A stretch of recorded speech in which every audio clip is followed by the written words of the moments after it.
Now relax. The next asana is Natarajasana. As you stand on the right foot, bring the left feet, holding it with the left hand, kick and pull it back, lean forward, right hand in Bindu Mudra. Visualize Lord Nataraja in your inner space.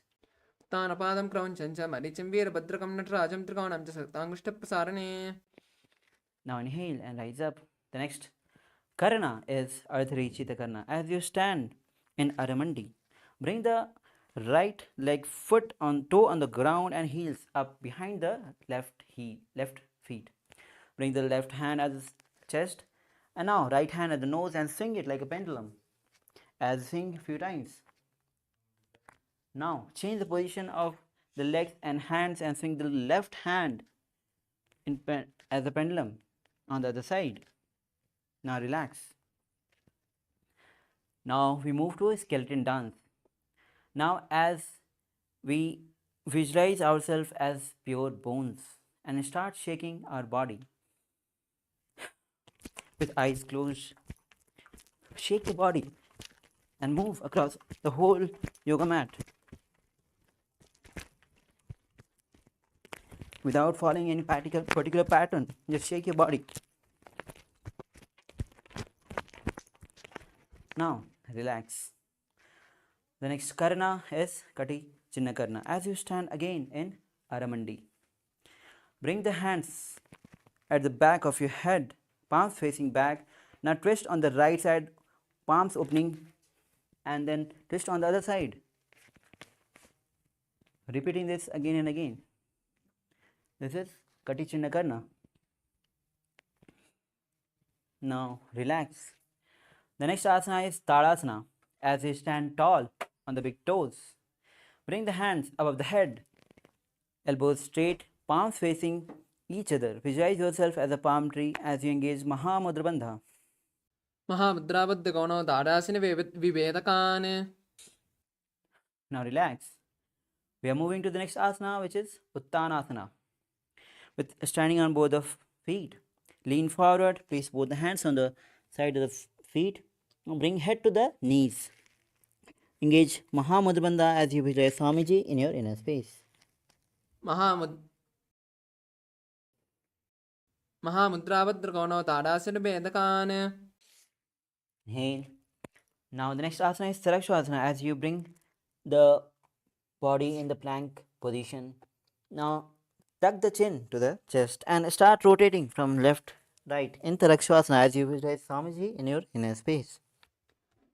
शासनवस्थित्वा मस्तकं वारं वारं दक्षिणकक्षं सव्यकक्षं नयेत् तत्श्वासनं भवति. Now lower your body down. Now the next asana is Bhujangasana as you keep the toes pointed backwards, hand side of the chest. Now lift the chest up with the support of the lower back. Now open the mouth in Bhujangri Mudra. Open and inhale through the hollow of the throat. अङ्गुष्ठनाभिपर्यन्तं मदोभूमौ विनिषेत् कराभ्यां चतुरां दत्त्वा उदशीषपणिवहि. Now relax. The next asana is Sasasana. As we bring the body again in plank position, now bring the right knee to the chest, pull it back, and then left knee to the chest as you visualize Swamiji in his space and keep alternating the feet on the chest alternatively.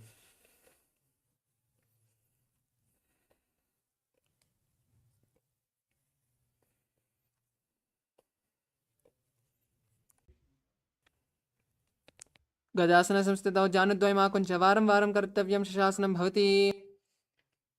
Now the next asana is Prathasana. As you bring one leg between the hands and jump and bring the left leg between the hands and keep alternatively shifting the position of the leg as you visualize chariot in your inner space. गजासनस्थितौ एकैकं पादं पूर्वमार्गेण भ्रामयित्वा कर्तव्यं रथासनं भवति. Now relax. The next asana is Veerbhadrasana. As you stand tall and bring the right leg front, toes facing forward, left leg back, feet opening at sides. Now knees, right knee bend at 90 degree, hands above the head, palms facing up, gaze to the third eye as you engage Moola Bandha, Uddiyana Bandha and visualize yourself as Lord Veerbhadra. उत्थानपादं क्रौञ्चं च मरीचिं वीरभद्रकं नटराजं त्रिकोणं च सुप्ताङ्गुष्ठप्रसारणे. Now relax. Now switch the position of the leg. Bring left leg front, toes facing up, toes facing forward, knees at 90 degree.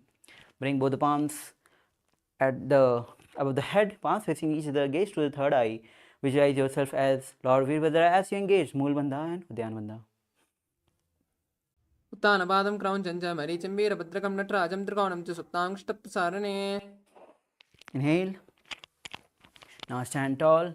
We'll be performing Vrikshasana and the japa will be Shivoham. Now as you stand on the left foot, bring the right foot on the inner thigh of the left. Now bring hands in palm in front of the heart center in Namaskar Mudra as raise it above the head. Visualize yourself as a tree and engage with Mool Bandha and Udyan Bandha. वामोर्मूलदेशे च याम्यं पादं निधायतु. Now inhale and relax. Bring the right foot on the left hip. Now hands in Namaskar Mudra at the heart center. Visualize yourself as Lord Garuda as you engage Mool Bandha and the pranayama is Sahaja Pranayama. गरुडासनमावक्ष्य येन ध्यानं शिरम्भुवि सर्वदोषाद्विनिर्मुक्तो भवति ये महाबली. Now relax. The next asana is Vrikshasana on the other side. As you stand on the right foot, bring the left foot on the inner thigh of the right. Hands in Namaskar Mudra at heart center and raise it above the head. Visualize yourself as a tree as you engage Mool Bandha and Udyan Bandha. वामोर्मूलदेशे च याम्यं पादं निधायतु. The next asana is Garudasana as you bring the left foot on the opposite hip. Now hands in Namaskar Mudra at the heart center. As you visualize Lord Garuda in space, engage Mool Bandha and the pranayama is Sahaja Kumka Pranayama. गरुडासनमावक्ष्य येन ध्यानं शिरम्भुवि. Now drop the legs. And the next asana is Trikonasana. Now step the right foot forward, toes facing forward, left leg back, feet facing sidewise. Bring the hands parallel to the ground, lean forward and place the right fingers on the ground, left towards the sky. As you gaze towards the sky, visualize a triangle in your space performing Trikonasana. उत्थानपादं क्रौञ्चं च मरीचिं वीरभद्रकं नटराजं त्रिकोणं च सुप्ताङ्गुष्ठप्रसारणे. Slowly inhale and bring the left feet forward, right feet back, hands parallel to the ground, lean forward, gaze towards the sky as you visualize triangle in your inner space performing Trikonasana on the other side. उत्थानपादं क्रौञ्चं च मरीचिं वीरभद्रकं नटराजं त्रिकोणं च सुप्ताङ्गुष्ठप्रसारणे. Now inhale, rise up. The next asana is Nikuta Kakarna. Now as we stand again in Aramandi, now bring the hands at the heart center, elbows parallel to the ground with palms facing each other, left palm down and right palm up. Now lift the right heel and simultaneously change the position of legs and hands. Repeating this on both the sides. This is Nikuta Kakarna. Now relax. The next asana is Angushthasana. Now as you lower your body down, toes tuck and bring the perineum on the heels. Knees together, palms together. The japa is Sadashivoham and as you visualize Swamiji in your space, engage Mool Bandha as the pranayama is Brahmari Kumaka pranayama where you inhale like a male bee and exhale like a female bee. अंगुष्ठन कबन्धासनमित्याहुः गोरक्षासनमेव च अंगुष्ठमष्टकं ये ब्रह्मप्रासादितं तथा. Now the next asana is Saurasana. As you bring the right foot forward, toes facing up, hands in Varamudra, fingers on the ground, palm facing forward. Visualize Swamiji in your inner space as you keep continuing Brahmari Pranayama Kumaka. प्रसार्य एकं पादतलं संस्थाप्य द्वेकपादकम्. The next asana is Vidhunanasana. Now from the same legs, right leg extended forward, bring the right hand in Pranamudra and hold the big toe of the right leg. Lean forward, head to the knees. Hold the left ankle with the left hand. Visualize Swamiji in your inner space. उल्पस्थितौ पादमेकं प्रसार्य तत्पादाग्रं संस्थितेत् तत्करेण. Inhale. Now sit on the left right heel and bring the left leg forward, toes facing up, hands in Varamudra. Visualize Swamiji in his space. प्रसार्य एकं पादतलं संस्थाप्यत्वा एकपादकम्. The next asana is Vidhunanasana. Now, left hand in Prana Mudra. Hold the big toe of the left hand. Lean forward, head to the knees.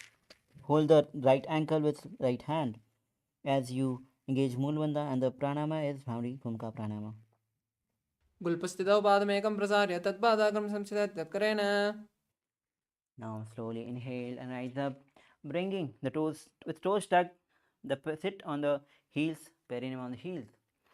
Now create little gap between the knees. Gaze on the ground through the gap between the knees and place the back of the palms on the knees.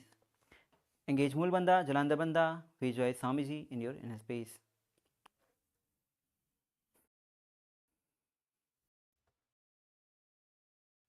दो पनापानि होय वैसे एरी दो गोड़ा निवेसे. Now release the Dhyana Bandha, release the Jalandhar Bandha. The next asana is Kapilasana.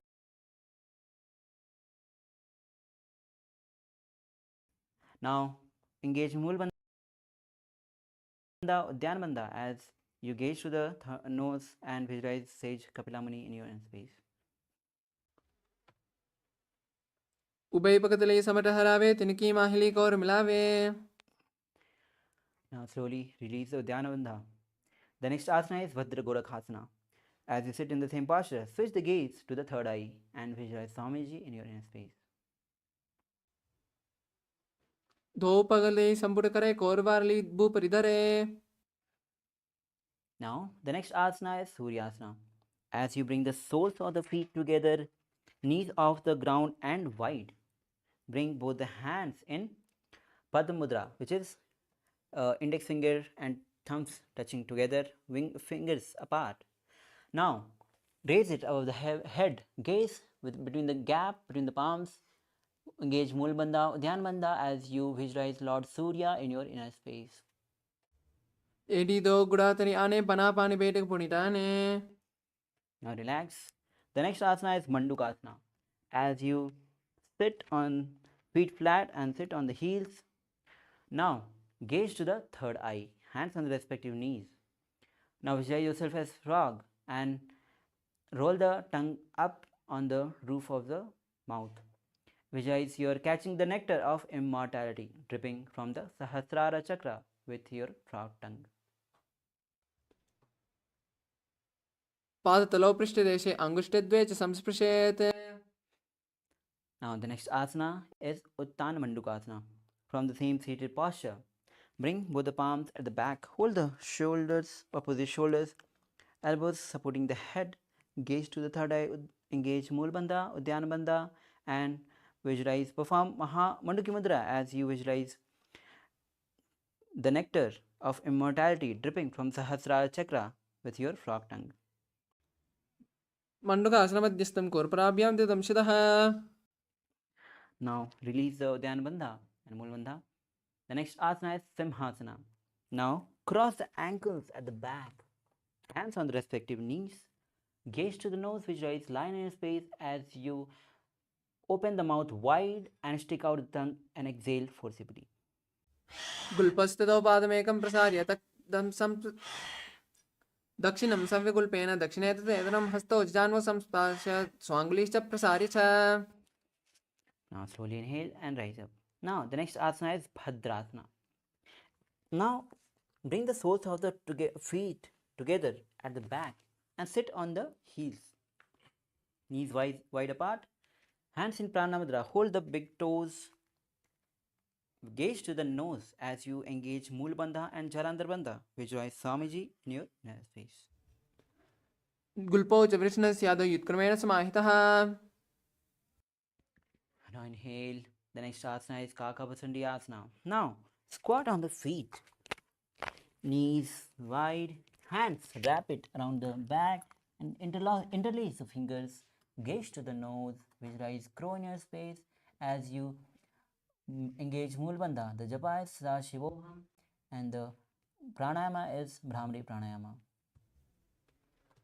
प्रथमे वेश उगड़ाने धो हाथ पगम बीच आने. Next, the next asana is Kanipavasana. Place both the palms on the ground in front. Now bring the knees on the respective hand towards the armpit. Lift the hips and lift the feet off the ground as lean forward. Gaze visualize Swamiji in your inner space. आसन को गुण आची दिशता होई तो आची होई. Now the next asana is Kapali Asana. Now as you again place the palms on the ground in front. Now bring the forehead on the ground with hips high. Now bring the knees on the arms and raise the feet off the ground and raise it above the head straight. Gaze to the nose as you perform Kapali Asana. विपरीतम शीश दट्टी टेकी पगदो मुलवा ऊंचा कुकरे. Now slowly lower your body down. We'll be performing Parsha Mayurasana. As you place both the palms on the ground, twist on the right side. Now place both the elbows on the knee and hip as you lean forward and balance the body. Extend the feet outside. Gaze to the third eye. Visualize peacock in your inner space.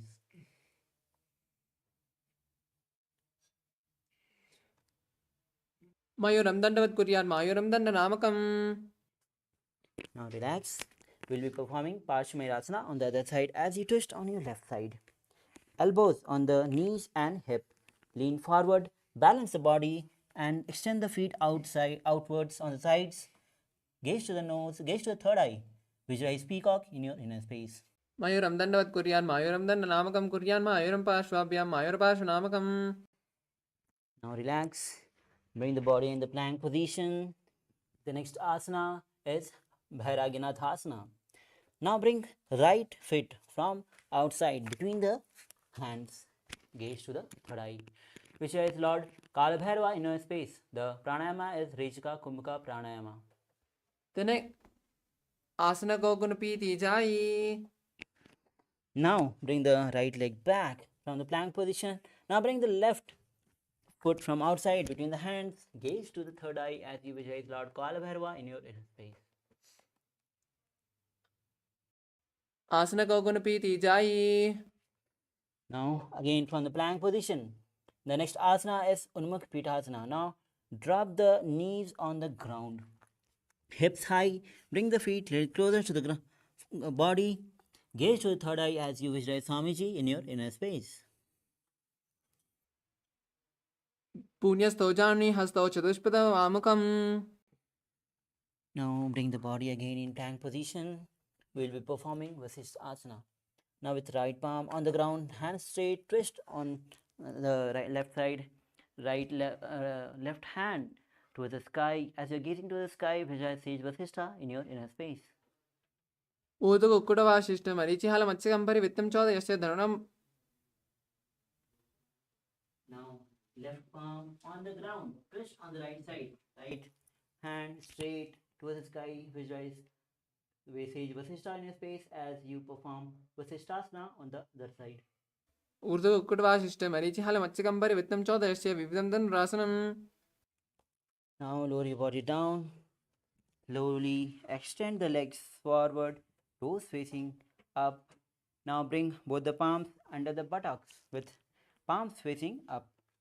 As you gaze to the nose, visualize Lord Hanuman in his space, engage Mool Bandha, Jalandhar Bandha, and the Japa is Mahasadashivoham, and the Pranayama is Rejika Kumbhaka Pranayama. दो कर की ube हथेली कोरवारली मेले भेली. Now release Udyan Bandha, Jalandhar Bandha. The next asana is Paschimottanasana. As you sit again with the legs extended forward, toes facing up. Now bring the hands in Pranamudra. Hold the big toes as you lean forward. Bring the head to the knees. Engage Mahamudra Bandha. Visualize Swamiji in your space. जानो द्वयमा जानो परिल्लाटं तु पश्चिमं तानमुच्यते येन केन प्रकारेण सुखं धार्यं च जायते. Slowly inhale, rise up. The next asana is Ugrasana. Now create a little gap between the feet. Now interlace the fingers at the back. Now as you lean forward, bring the head to the chest, bring the head to the knees. engage all the three bandhas. Visualize Goddess Kali in your inner space. स्वपानिप्यां धृतं दत्त्वा जानुपरि शिरोन्यसेत्. Inhale, slowly rise up. The next asana is Marichi Asana. Now, as you sit with both legs extended forward, bring the right knee to the chest, heel to the perineum. As you lean forward, bring the head to the knees, wrap the hands around the back, interlace the fingers, visualize Sage Marichi in your inner space as you engage Mula Bandha. तानपादं क्रौञ्चं च मरीचिं वीरभद्रकं नटराजं त्रिकोणं च सुप्ताङ्गुष्ठप्रसारणे. Slowly inhale, rise up. The next asana is Mahamudrasana. Now drop the raised knee to the ground on the side. As you lean forward, hold the left foot with both the hands. Head to the knees, engage Mahamudra Bandha. Gaze to the nose as you visualize Swamiji in your inner space. महामुद्रां प्रवक्ष्यास्मि तन्त्रेऽस्मिन् मम वल्लभे. Slowly inhale and rise up. The next asana is repeating Marichi Asana. Now with extended, both legs extended forward. Now bring the right knee to the chest, heel to the perineum. Wrap the hands around as you lean forward. Bring the head to the knees. Visualize Sage Marichi in your inner space. तानपादं क्रौञ्चं च मरीचिं वीरभद्रकं नटराजं त्रिकोणं च सुप्ताङ्गुष्ठप्रसारणे. So inhale, rise up. The next asana is Mahamudrasana. Drop the left knee to the ground. As you lean forward, hold the right foot with both the hands. Engage Mahamudra Bandha as you gaze to the nose. Visualize Swamiji in your inner space. महामुद्रां प्रवक्ष्यास्मि तन्त्रेऽस्मिन् मम वल्लभे. Slowly inhale, rise up. The next asana is Bhadrasana 2. As you bring the soles of the feet together, heels close to the perineum, hands interlaced. Place it on the foot. Now gaze to the third eye as you visualize Swamiji in your inner space.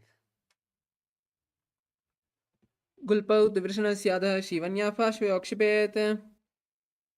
Now the next asana is Gwalipavasana. With the soles of the feet together, extend right forward. Now heels, toes together, heels apart, hands on the respective knees. Gaze to the nose as you engage Mula Bandha and Jalandhar Bandha. Visualize Swamiji in your inner space. पूर्वचर्पटचोकह्यो सोहि वाहि विद्यो की जी सोई. Inhale, release the Jalandhar Bandha. The next asana is Choni Asana. As you bring the soles of the feet together, heels close to the perineum. Now as you hold the soles of the feet with the respective hands, lean forward, visualize Yoni Mandala in your space, gaze to the nose as you bring forehead on the ground. दो पगतली संपट करे को एडीमेड के ढिंग दरे. Now slowly inhale and rise up. Now next asana is Midaki Pavasana. As you extend the soles of the feet together, extended forward, toes apart, heels together. Now with both the hands on sides, now lean forward and bring the forehead on the ground behind the heels. Gaze to the nose. Visualize Swamiji in your inner space. पूर्व विधि परी पगतली संपट soul AD मिलीरा से. Slowly inhale, rise up, soles of the feet together. We'll be performing Siddha Samadhi Asana. Now, soles of the feet together, heels close to the perineum, heels apart, hand underneath the legs. Now, as you lean forward, gaze to the nose. As you bring the forehead on the ground, try to touch the throat to the feet. दो पगतली संपट करे soul में आगा में धरे. Slowly inhale, rise up. The next asana is Chinnaki Pavasana. Now, as you sit with the soles of the feet together, heels close to the perineum, knees wide apart, hold the big soles with both the hands and open it like a book. Now, place both the elbows on the respective knees. As you gaze to the nose, visualize Swamiji in your inner space.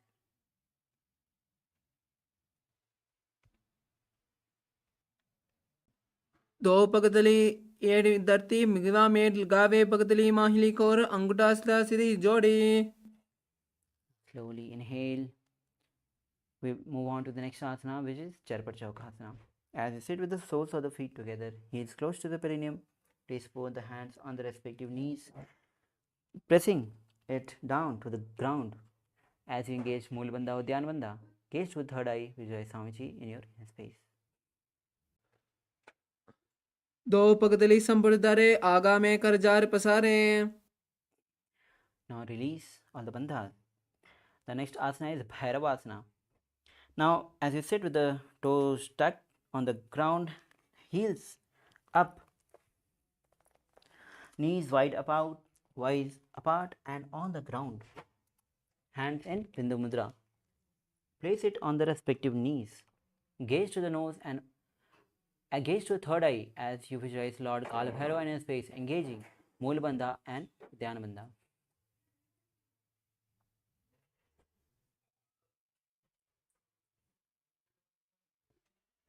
कुल्पो संपीड्य चान्योन्यं क्रमेण समाहितः.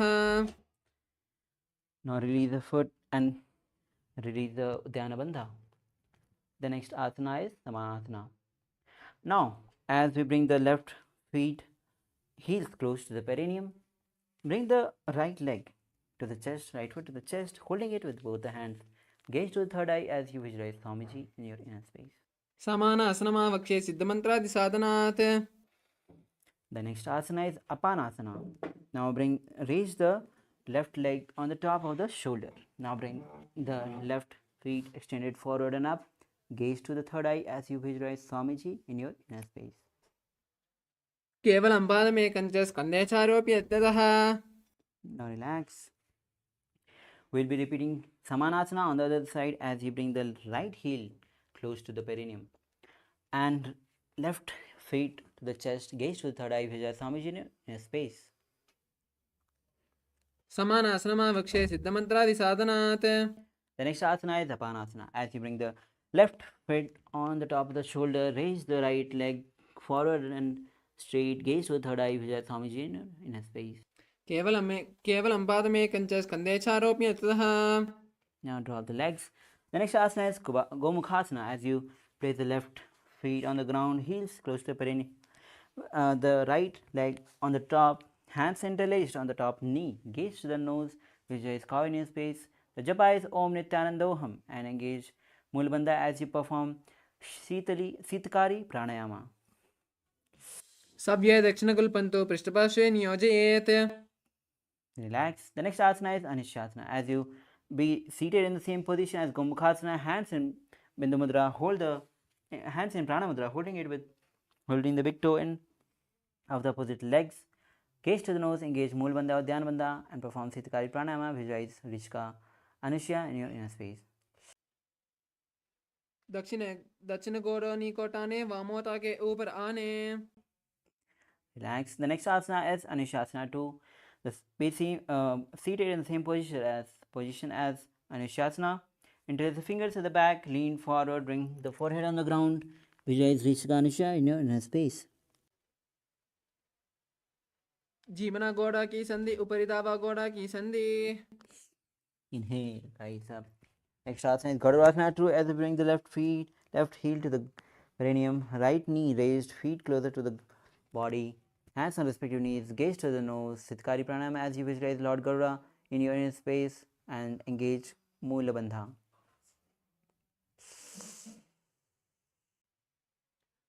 दोवा पगवा मोड़ी AD माहिलम कुल्प मूलद्वारिणी चैदे. Relax. The next asana is Naradasana.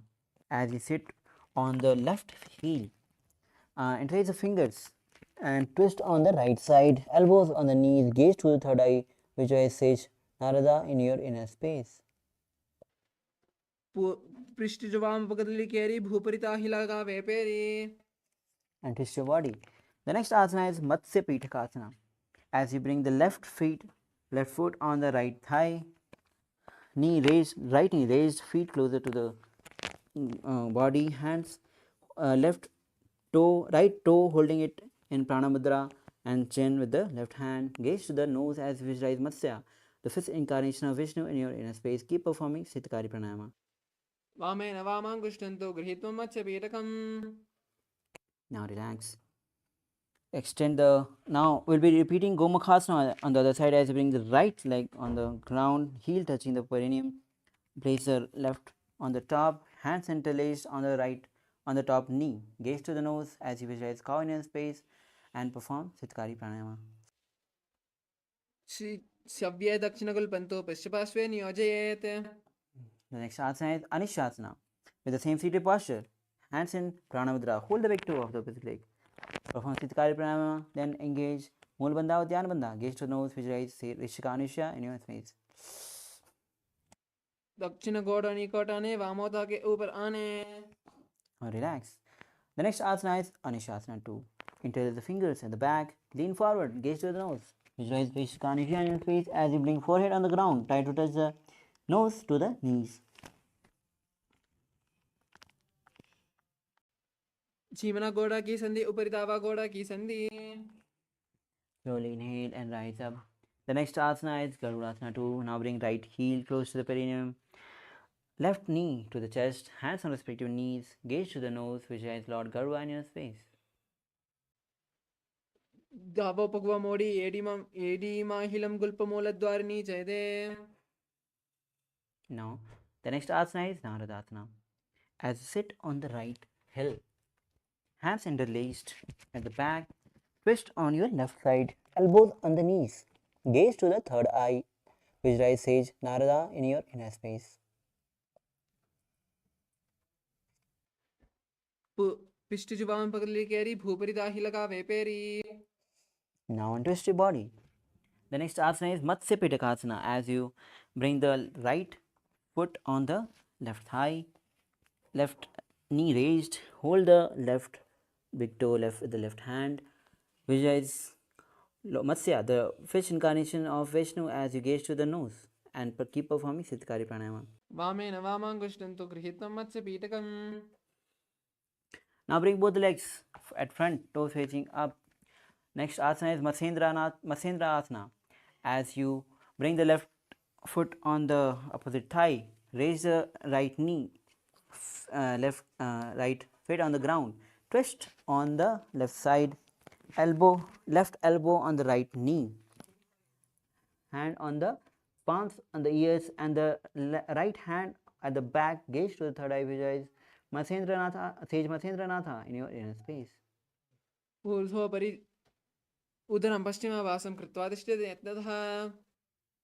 Now, bring the left hand in Pranamudra. Hold the right big toe. Right hand on the ear. Gaze to the third eye. Visualize camel in his space. आसन को गुण जोल हो जाइए. The next asana is Matsyendrasana 2. Drop the right hand on the ground at the back.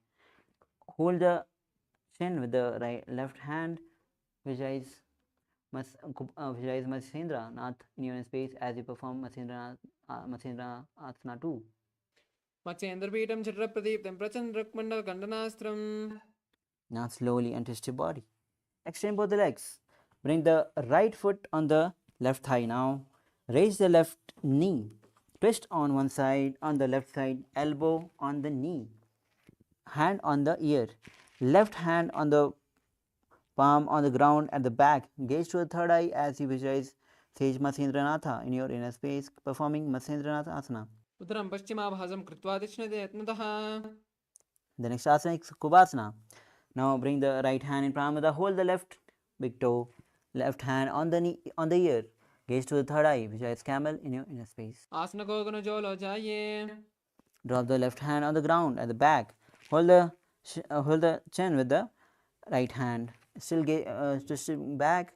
Gaze to the third eye as you visualize Matsyendranath in your inner space.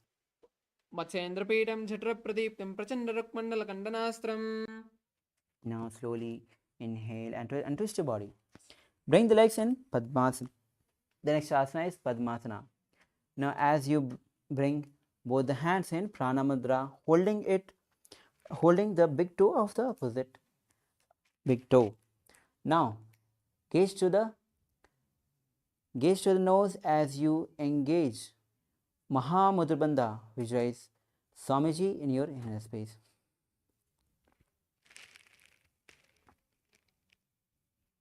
आसनं दिव्यं प्रोक्तं पद्मं वज्रासनं तथा. Release the next asana is Padmasana 2.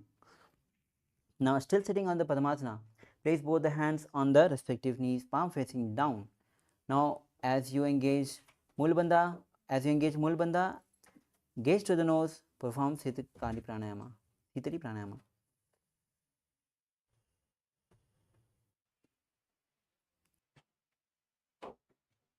तान् अवचरणं कृत्वा उरुसंस्थौ प्रयत्नतः. Now, the next asana is Kukkutasana. As you still seated in Padmasana, place both the hands between the calves and thighs, palms on the ground. Now, lift the body off the ground.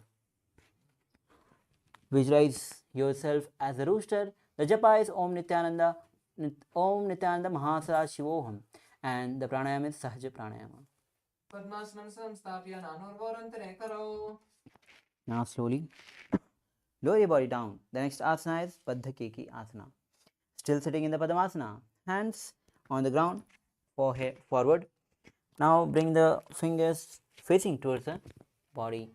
Now lean forward, bring the elbows side of the navel as you lift the knees off the ground. Visualize Swamiji in your inner space.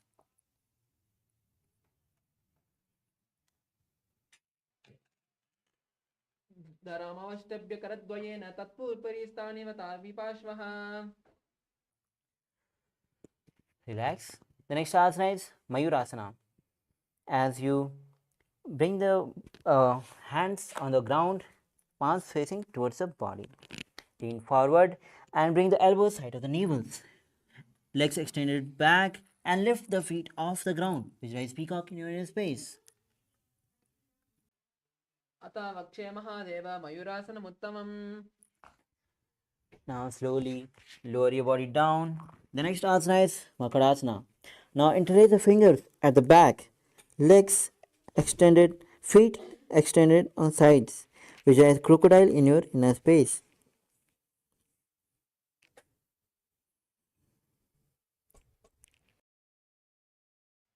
अध्यासिसे ते पदयुग्मं वक्ष्णो भूमिम् अवष्टभ्य च प्रसार्य पादौ.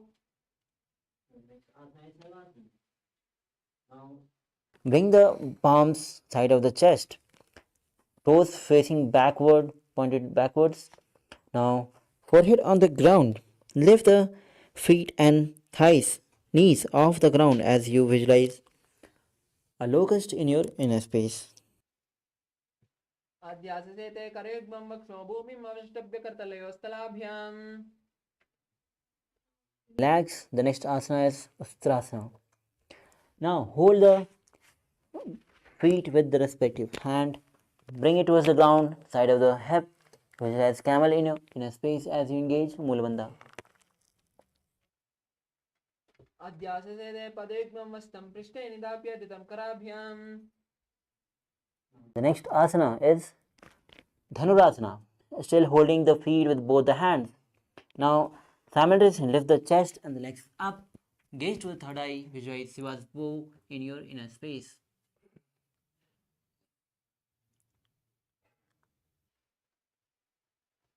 प्रसार्य पादौ भुवि दण्डरूपौ करौ च पृष्ठे धृतपादयुग्मम्. Bring the body in the Bhagasana posture. Now with the hands on the respective knees. Gaze to the third eye. Visualize Swamiji in your inner space. उल्टा मोड़ी पावदो देशे बहरो जगति करे एक वैसे. Now the next asana is Gohyasana.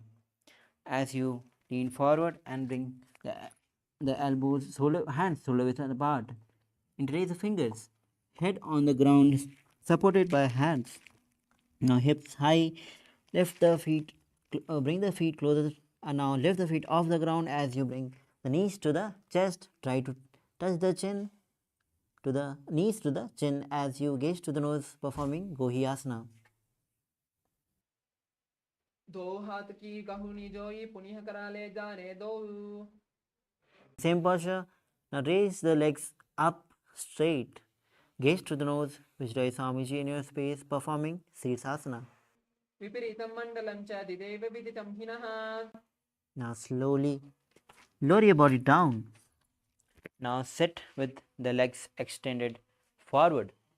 Now we are will be performing Fodhyasana with the new pranayama, which is Bhastrika pranayama. Bhastrika pranayama is basically the forceful exhalation as a rapid exhalation movement where you exhale the air forcibly. Now hold the calves of both the legs and bring the legs up straight and try to touch the head to the knees. Visualize Swamiji in your inner space as you perform Bhasika Pranayama. दो हाथ पगा बहराने गोड़ा दरे कांक सीताने. Now, the next asana is Parighasana. As you bring the legs straight up at 45-degree, hands holding the opposite shoulders, gaze to the third eye, visualize me in your space as you keep performing Bhasika Pranayama. उत्तानो शयनं कृत्वा पादौ मिलित्वा प्रसाद्य.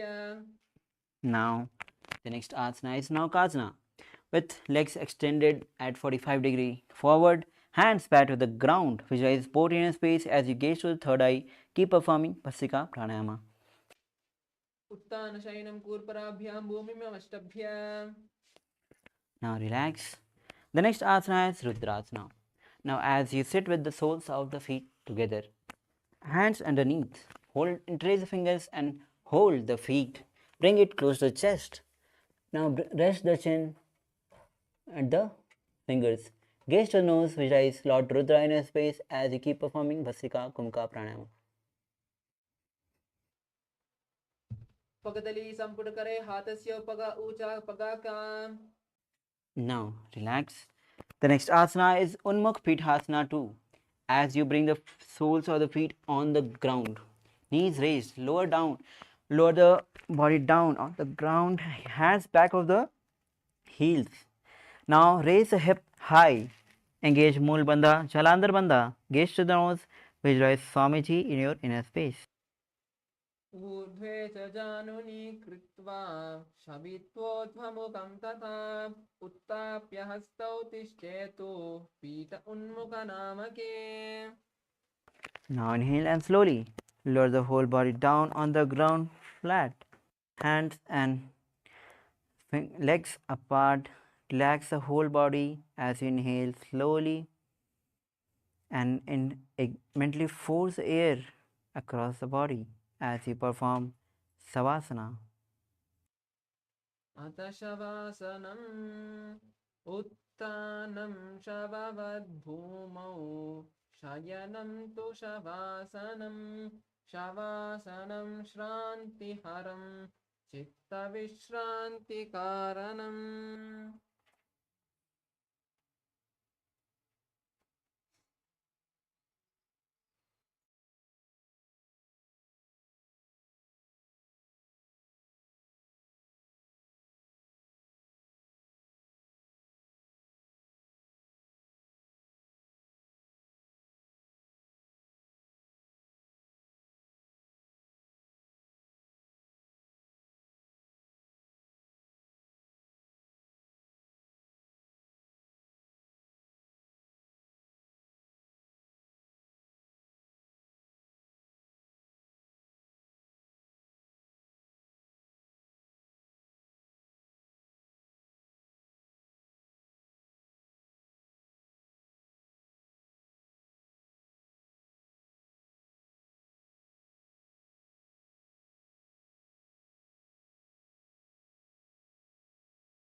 Yes.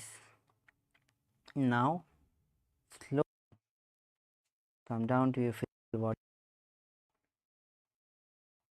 Now, start to wiggle your fingers, your legs, feet, your ankle,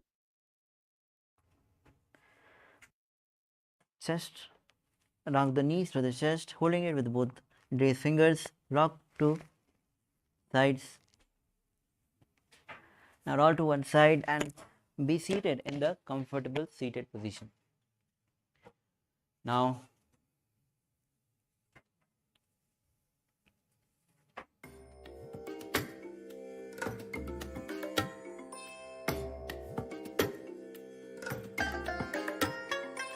I bless you all.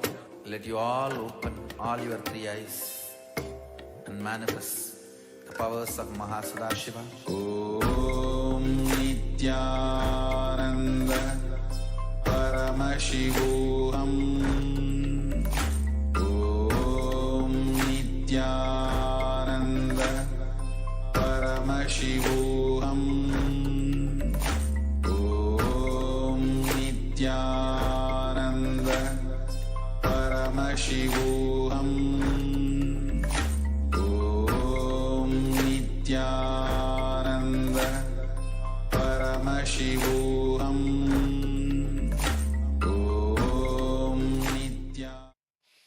yes, sorry for the technical glitch. Now, as we have successfully completed 108 asana sequence, congratulations.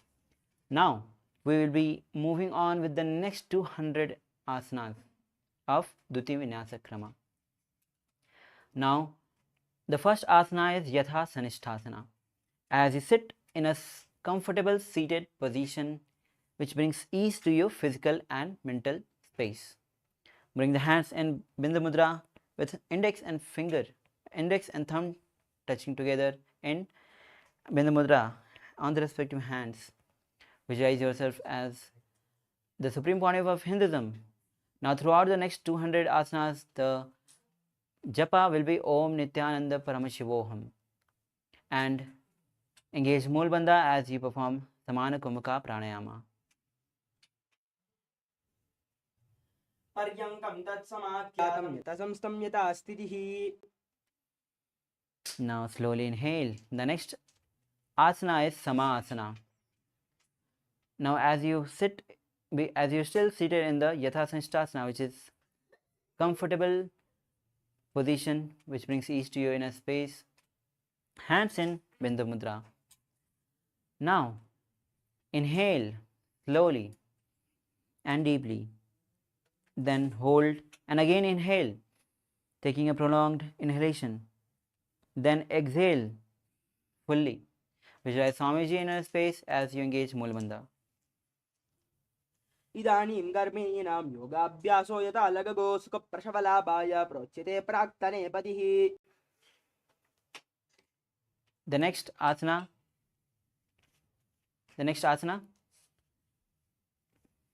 is Muktasana. Now, as you bring the left foot against the gentle and place the right foot on the top. Now, place the palms facing downward on the knees. Gaze to the nose as you visualize yourself as a sage liberated by the Supreme Pontiff of Hinduism. निपीड्य सीवनीं सूक्ष्मां दक्षिणेत्रगुल्पतः वामं याम्येन गल्पेन मुक्तासनमिदं भवेत्.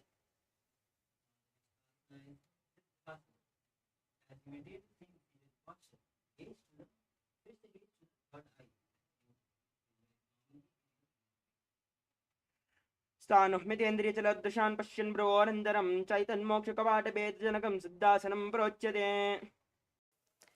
Now, the next asana is Siddhyasana. As you sit in the same seated posture, now gaze to the nose, gaze to the ground, engage all the three bandhas as you visualize Swamiji in your inner space. वामपादिकी एडी जानो सीवनिमदितासकौण्टानो. Release all the three bandhas. The next asana is Rudrasana 2. Now, keeping the legs in the same posture as a Siddhyasana, rotate the hands in Bindu Mudra and place it on the respective knees. Switch the gaze to the third eye as you visualize Lord Rudra in your space. The fierce dimension of Shiva. Engage Mulabandha. वाम चरण परिदर्शन राखे एक जुगति ऐसे विधि दाखे. Now, the next asana is Santa Duna asana. As you maintain the same posture, hands in the Mandya Mudra, gaze to the nose as you visualize Swamiji in your space, engage Mulabandha. आसन की गुणमन की चंचलता मीटा. Now relax. The next asana is Siddhasana 2 as you maintain the same posture. Now bring the hands in front of the navel, cupping one palm on the over the other, resembling the lotus flower in Samputta Mudra. Visualize yourself as the Supreme Pontiff of Hinduism in your inner space. ऋतुकाय समासीन सिद्धासनमिति ऋतम्. Now the next asana is Pantha Yoni asana. Now we will be performing Shanmukhi Mudra. Visualize your Sankalpa is manifesting through the womb of creation. Now bring the little finger below the lower lip and ring finger above the upper lip. Now middle finger closing the nostrils, the index finger closing the eye, and thumb closing the ears. यत्र मध्ये महादेव बन्धयोन्यासने श्रुवौ यत्कृत्वा केचरे भूत्वा विचरेत् ईश्वरो यथा. Now the next asana is Virasana. As you bring the one foot on the opposite thigh, other foot to the genital region, hands in Bindu Mudra, gaze to the third eye, gaze to the forward as you embody the space and state of bravery. एकं बाधमतैकस्मिन् भिन्यस्योररि संस्थितः इतरस्मिन् सदा चोरं वीरासनमुदीरितम्. Now the next asana is Valmiki asana. As you sit in the same seated posture, switch the gaze to the third eye as you visualize great sage Valmiki, poet and author of Ramayana. दावा बागा की भगतरी पुनि एरि हे Zoya. Relax. The next asana is Joni Mudrasana. Now place the palms on the respective knees with palms facing down. Now gaze to the nose as you visualize Yoni Mandala representing goddess Devi and Shakti, symbol of creative energy of the universe. वामपाद की भगतरी जाहिमा हिली कोरी. Now the next asana is Yoni Asana. As you maintain the same seated posture, switch the gaze to the third eye. Visualize Yoni Mandala in your space representing goddess Devi and Shakti, the symbol of creative energy of the universe. योन्यासनं पर्वतेन योगं योगफले निलं तत्कालबलं तावत् केचरे यावदेव हि. The next asana is Bhadrasana 3. Now as you bring the soles of the feet together in front, heels closer to the perineum, holding the feet with both the hands. Gaze to the nose as you engage Mulabandha Uddiyana Bandha. Visualize Lord Veerbhadra in your inner space. अथ भद्रासनं गुल्पोजवशिनस्यादः सीवन्याः पार्श्वयोन्योक्षिपेत् सव्ये गुल्पतदा सव्ये दक्षगुल्पं तु दक्षिणे. Now the next asana is Ghorasana. As you sit with the soles of the feet together, heels close to the perineum. Now gaze to the third eye, visualize Aghori in your space. Now roll the tongue on the roof of the mouth. Now bring the right hand and close the left nostril. Inhale through the right nostril. Close both the nostrils. Hold the breath and then exhale through the left nostril and repeat on the other side.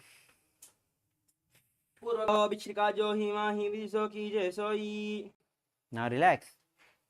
The next asana is Kaneri Pavasana. As you sit with the soles of the feet together, heels apart. Now bring the elbows on the heels. Now rest the chin on the palms. Gaze to the nose, engage Mulabandha Uddiyana Bandha as you visualize a female elephant drinking water. ग्वालिपवासन का ह्यो है जासे Yahoo में जाने विदिते से. Now inhale, rise up. The next asana is Parasana. Now as you sit with the knees raised, hands underneath between the calves and thighs, interlace the fingers, feet of the mat, gaze to the nose as you visualize Swami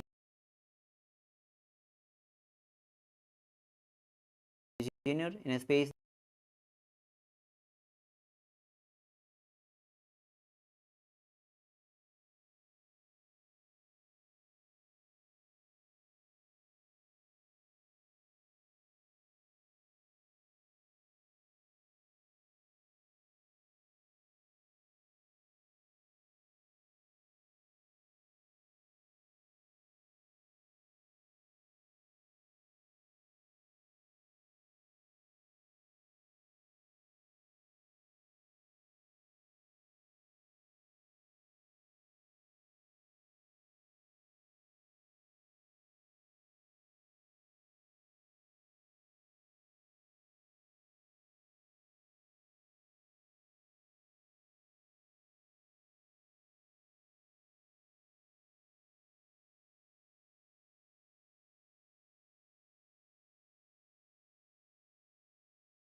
the Kumbhaka is Rechika Kumbhaka Pranayama.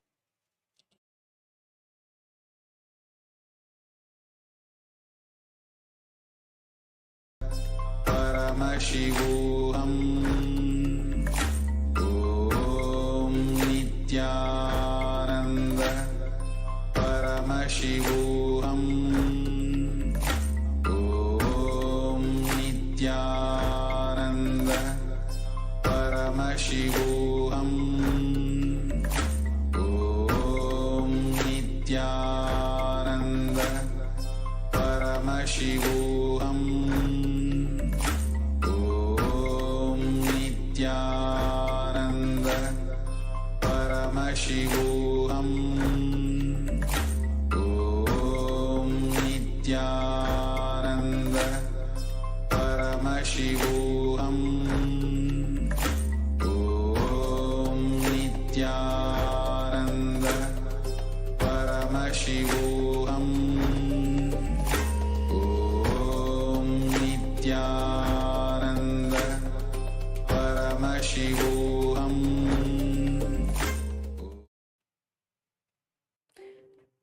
Yes, sorry for the technical glitch.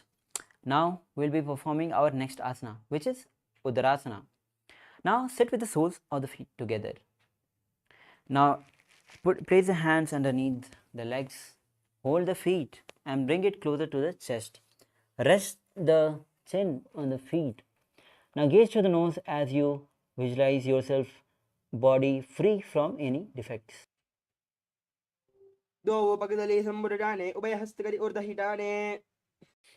Now from the same posture, the next asana is Vasishtasana. Now raise the legs on the forehead as you visualize yourself excelling in everything. दो पगदली जोड़ी संबुर करे हाथ दो वो पगा बिच आने. Now slowly relax. The next asana is Bhujasana. As you sit with the soles of the feet together, knees wide apart, hands raise the legs on the respective shoulders. Now hand interlace at the back of the neck. Visualize cobra in your inner space as you engage Mulbandha and gaze to the nose. शीर्षासनं तु विज्ञेयं काक्षासनमतः परं ग्रीवासनं च परमं भुजासनं ह्योचयेत्.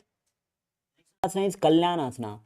As you interlace the fingers at the back, maintain the same seated position, raise legs up, gaze to the nose, visualize yourself as beautiful and auspicious goddess.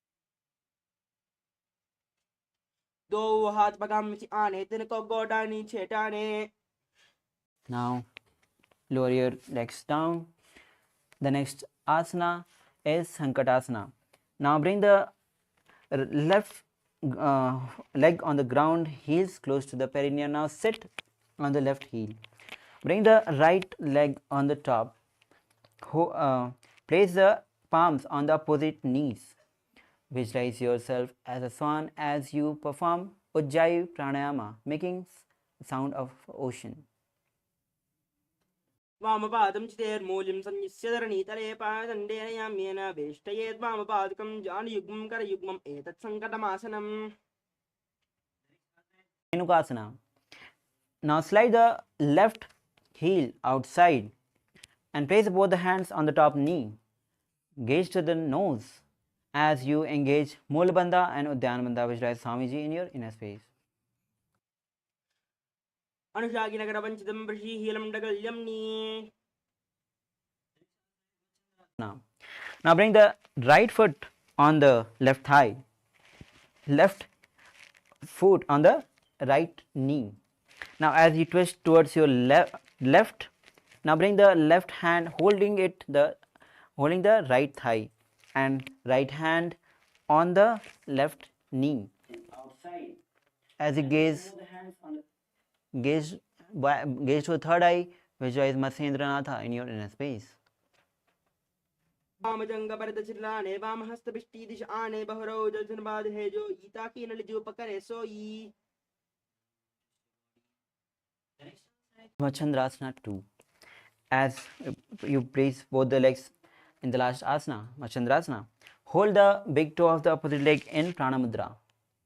Now as you lean forward, bring the forehead on the ground and bring the chest to the heels.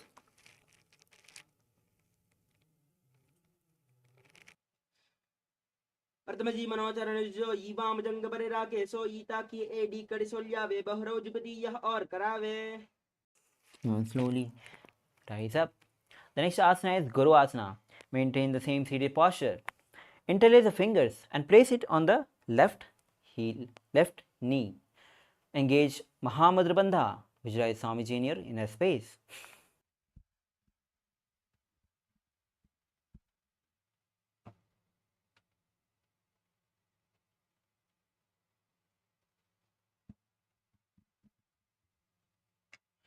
ओर्मूले इतरपादस्य कनिष्ठिकाप्रदेशे गुल्पं संस्थाप्य तदेव जानु इतरपादपार्श्विनानि संस्थाप्य तिष्ठेत् हस्तौ सम्मीलयेत् गुरु आसनं भवति. Now relax. Release all the bandhas. The next asana is Sankatasana on the other side. Now as you bring the right heel to the perineum, bring the left leg on top as you sit on the right heel. Hands on the palms on the opposite knees. Visualize yourself as a swan as you perform Ujjayi Pranayama. वामपादं तेर्मूलं संयस्य धरणीतले पाददण्डेन याम्येन वेष्टयेत् वामपादकं जानुयुग्मं करयुग्मम् एतत् सङ्कटमासनम्. Inhale. The next asana is Dhenukasana as you extend the right heel outside. Hands on the respective knees. Visualize yourself as cow. Now as you engage Mulbandha and Udyanabandha.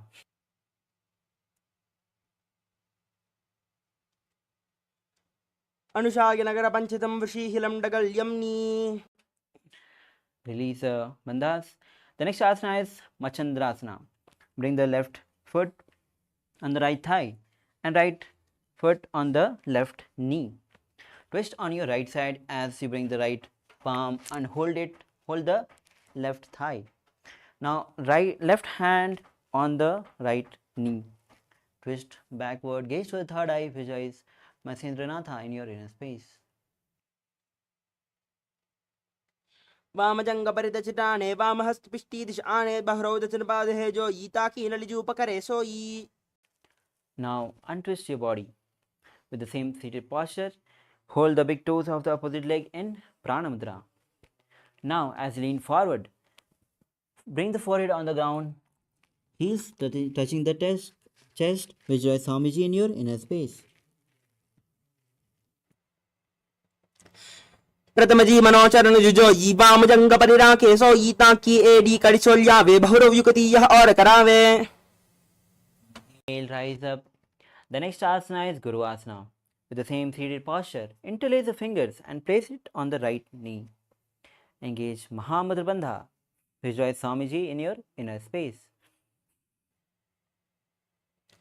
ऊरुमूले इतरपादस्य कनिष्ठिकाप्रदेशे गुल्पं संस्थाप्य तदेव जानु इतरपादपार्श्वनानि संस्थाप्य तिष्ठेतस्थौ सम्मीलयेत् गुरु आसनं भवति.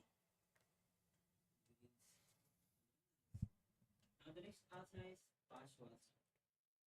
Now as you sit with the feet on the ground, knees on the chest, hold the opposite knees as your chest your spine straight. Now gaze to the third eye and perform Kechari Mudra. Roll the tongue up at the roof of the mouth and visualize Swamiji in your inner space, performing Ujjayi Pranayama. पादतले भूमौ निधाय जानुनि उरसि निधाय विपरीतहस्ताभ्याम् ऊर्सहितजङ्गे निबध्ये तिष्ठेत् प्रशासनं भवति. Now the next asana is Bodha Shokasana. As with the same seated posture, rest the chin on the knees, gaze to the nose, roll the tongue up, roof of the mouth, Kechari Mudra, visualize your being in a adobe of bliss.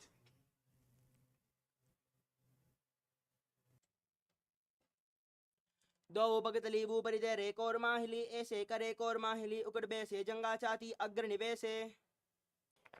Now the next asana is Kurakatasana.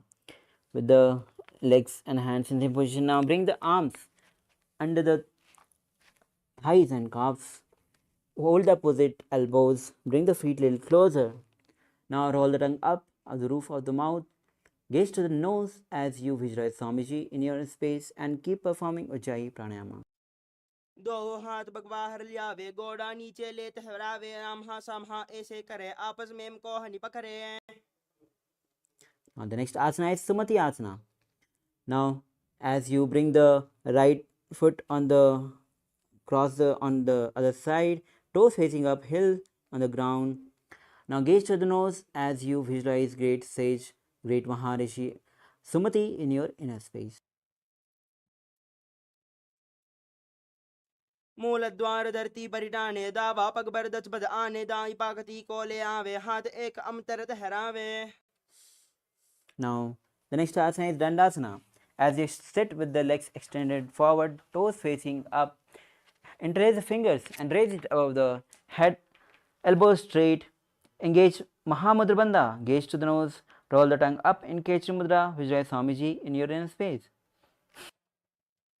इदानीं गर्भिणीनां योगाभ्यासो यथा लगोस्क प्रसवलाभाय प्रोच्यते प्राक्तने पति. Now release all the three bandhas. The next asana is Arambhasana. As you sit with the legs extended forward, now hands in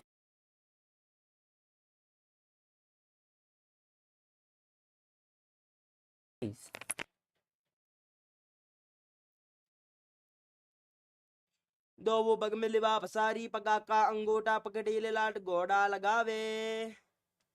slowly inhale and rise up. The next asana is Vidokasana. Now, as you sit with the legs extended, knees little slightly up, hands, heels shoulder width apart. Now, hands underneath, holding with the both the feet, gaze to the third eye as you visualize Swamiji in your inner space. प्रथम बेसे दो पाऊ पसारी कचका ऊर्ध्व कोरड़ो दारे. Now, slowly inhale, rise up. The next asana is Jalandhara Pavasana. As you bring the soles of the feet together. Now, as you lean forward, place the hands underneath, palms facing up. Now, bring nose, mouth, and forehead on the feet. Gaze to the nose, visualize Swamiji in your inner space. दो AD महिला के दीजे हाथ पसारी. Inhale, rise up. The next asana is Urdhva Paschimottanasana. Now, as you sit with both the legs extended forward, now bring the left foot at the back of the neck.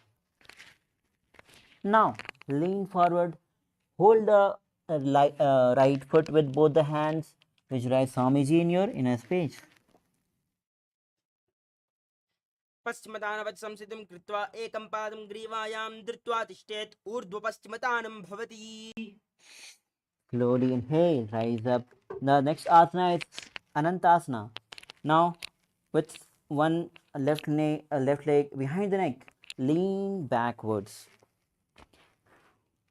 Now hold the left foot with the right hand.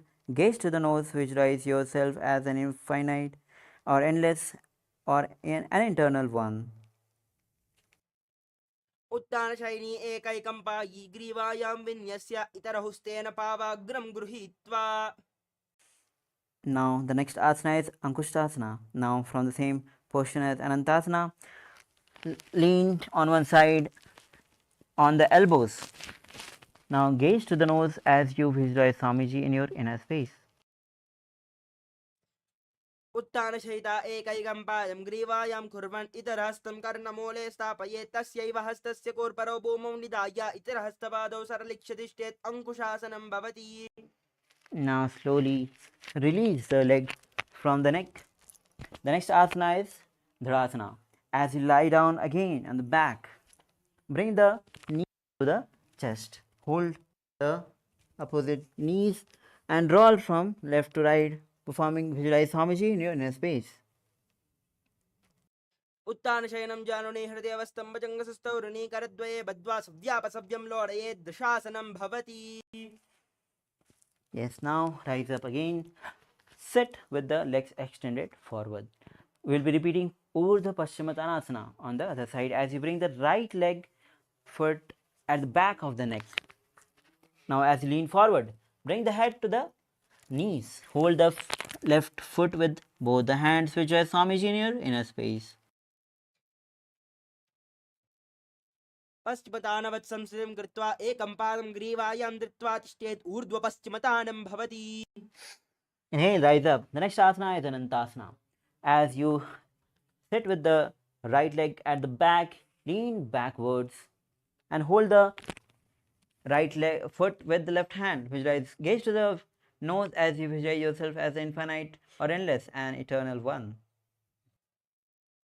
उत्तानशयनी एकैकं पायी ग्रीवायां विन्यस्य इतरहुस्तेन पावाग्रं गृहीत्वा. From Anantasana. The next asana is Ankushasana as you rest on the elbows of the left hand, holding the right foot. Gaze to the nose, visualize Swamiji in your inner space. उत्तानशयिता एकैकं पादं ग्रीवायां कुर्वन् इतरहस्तं कर्णमूले स्थापयेत् तस्यैव हस्तस्य कुर्परो भूमौ निधाय इतरहस्तपादौ सरलिक्षतिष्ठेत् अंकुशासनं भवति. Now release the leg behind the head. Now the next asana is Yoga Nidrasana. As you lie down on the back, now bring the left foot at the back of the neck and now right foot at the back of the neck. Now hands interlaced at the back of the buttocks. Gaze to the nose as you visualize Swamiji in your inner space. पादाभ्यां वेष्टयेत् कण्ठं हस्ताभ्यां पृष्ठबन्धनं तन्मध्ये शयनं कुर्यात् योगनिद्रासुखप्रदा. Is Atma Ramasana. Now bring both the legs as you are still lying down on the back. Bring both the legs on the shoulders. Hand interlace at the behind the neck. Visualize yourself as Lord Vishnu in your blessing within. आत्मा राम आसन प्रथम सुतो सोवे.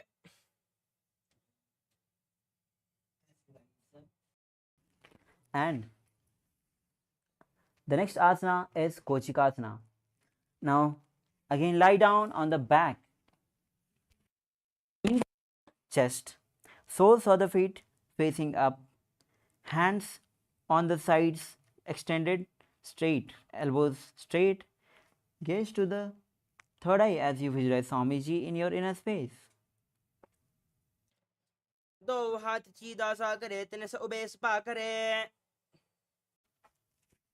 Now the next asana is Jalandhar Pravritti Asana 1, 2 and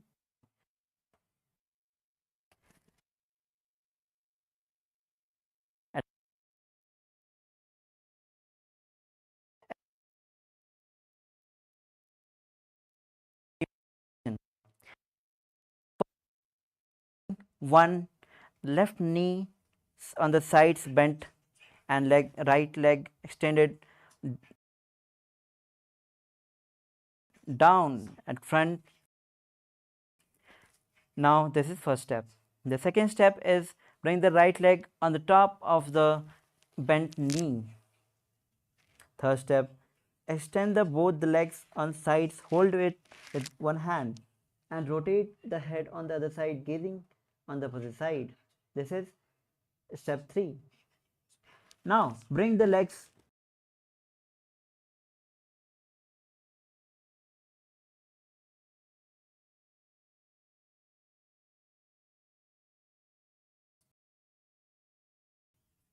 second step, the bring the extended leg on the top of the bent knee.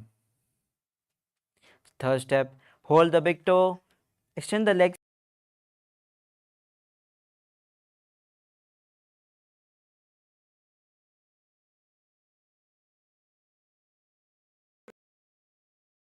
वृत्तिकुक्षिबाहे तदा हि परिकीर्तकं बद्धकोणं सुप्तकोणम् ऊर्ध्वकोणम्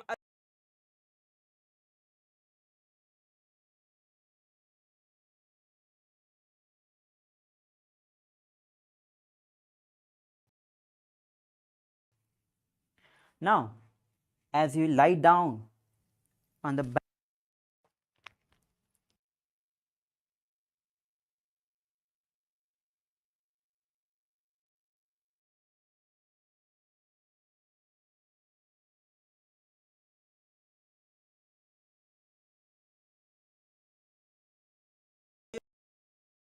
युतं द्वन्द्वा पीठः सर्वबलप्रदं गर्भिणीनां दुर्बलामि इति Gargi जगादनो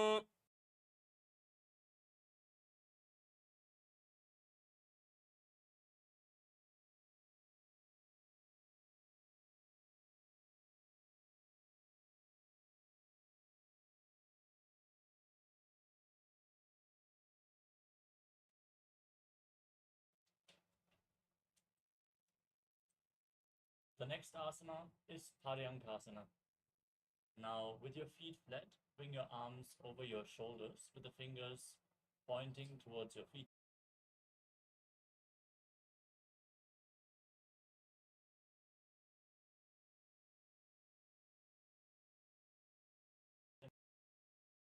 Sahajya Kumbhaka and perform the Mula Bandha by engaging the perineal floor.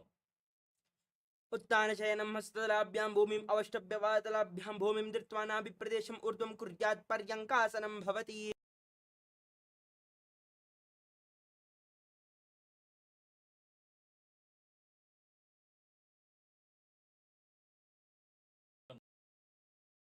Motion. Visualize yourself as a dog playfully rolling around its back.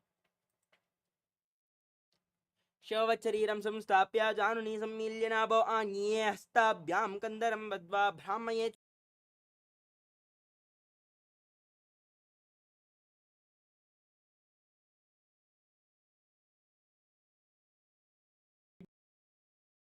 Keeping your hands on the mat for support. As you then move your legs in a circular motion, visualize Swamiji in your inner space and lock your throat internally in Jalandhara Bandha, breathing in Mujja Kumbhaka.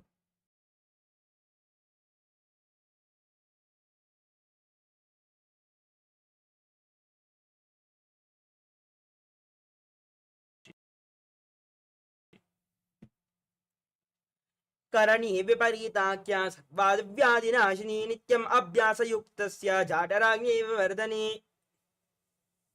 We move on to Langalasana.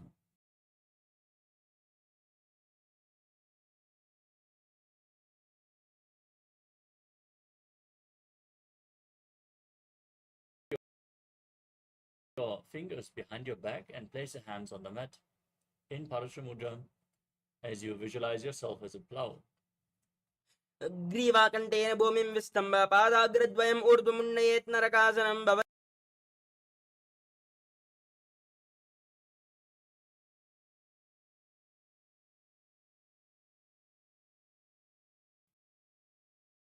This is one of the 84 different asanas revealed directly by Lord Paramashiva himself.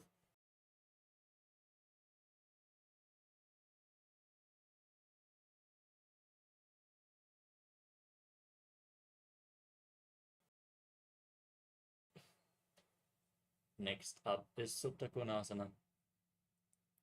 As you lay with your feet above the head, bring your hips above the shoulder level and open your legs.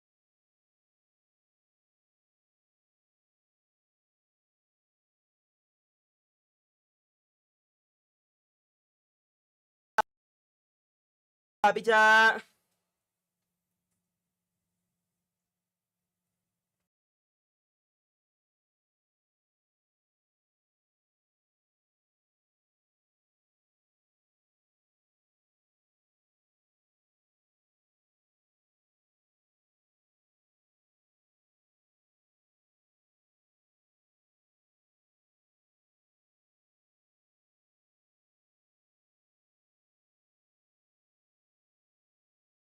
The next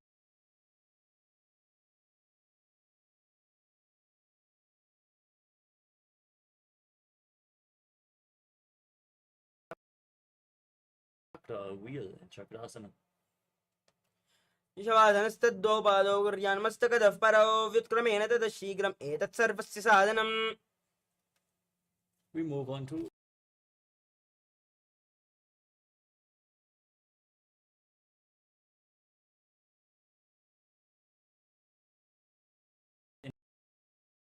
index and middle fingers.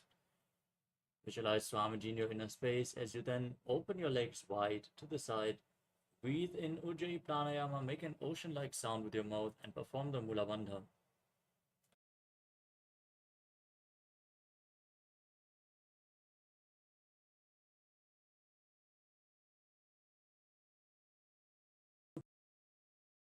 Padangushtasanam as you visualize Swamiji.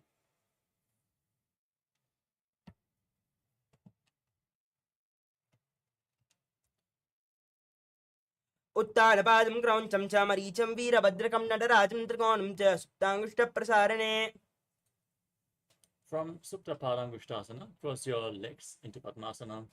Lower your entire body down to the mat. Keep your arms above the head and hold on to opposite elbows. Gaze to the tip of your nose and visualize Matsya, the fish avatar of Lord Vishnu in Matsyasana. मुक्तपद्मासनं कृत्वा उत्तानशयनाच्चरे कूर्पराभ्यां शिरो वेत्स्या मत्स्यासनं दुरोगः From Matsyasana, place the backside of the right hand onto the left palm above your head. Maintain your legs in Padmasana. Visualize Lord Rama in your inner space as you gaze to the tip of your nose in Parasharamasana. प्रथमकरे पद्मासन आचे सुदोषु वे भूपरिपाचे Next up is Sarvangasana. Keep your legs in Padmasana and then raise your knees and hips up off the ground, supporting your lower back with your hands, elbows on the mat. Gaze to the tip of your nose. Visualize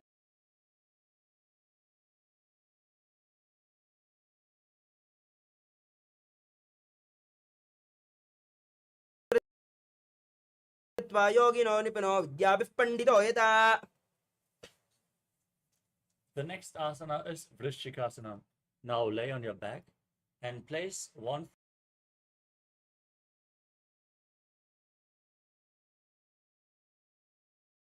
foot on the opposite thigh. Hold the opposite knee against your chest as you raise your arms above your head and hook the fingers forward, gazing to your third eye and visualizing yourself as a scorpion. प्रथमशयन सुदोषी शकेशकी समधी सुदाके Now place the other foot on the opposite thigh. Repeat Vrishchikasana on the other side. प्रथमशयन सुदोषी शकेशकी समधी सुदाके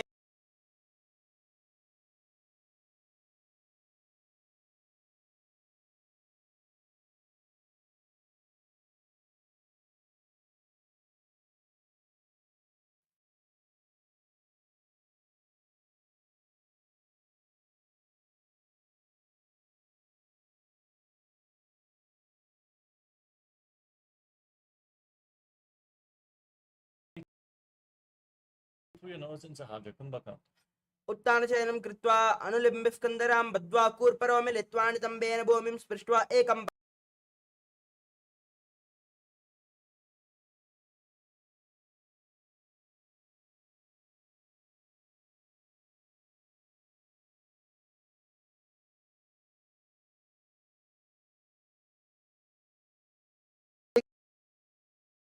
कृत्वा एकेन जानुद्वयमाकुञ्चे कर्णयोः संस्पृशेत् मरोत्थानं भवति.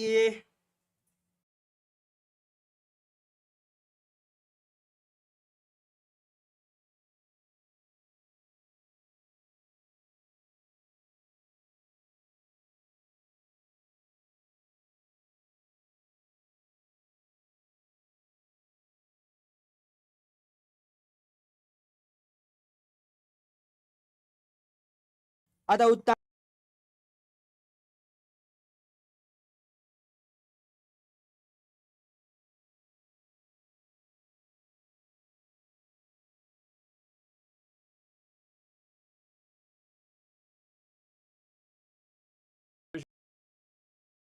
Visualize Swamiji in your inner space finally and in a prone position on your stomach. उत्थानशयनं पादौ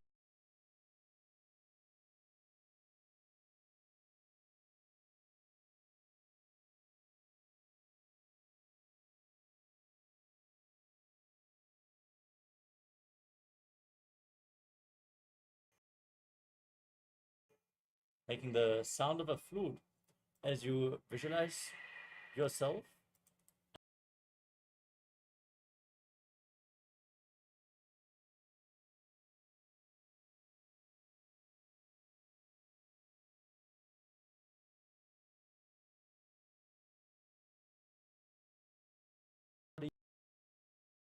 into a plank position as you alternate jumping your feet in between the hands back and forth as you visualize yourself from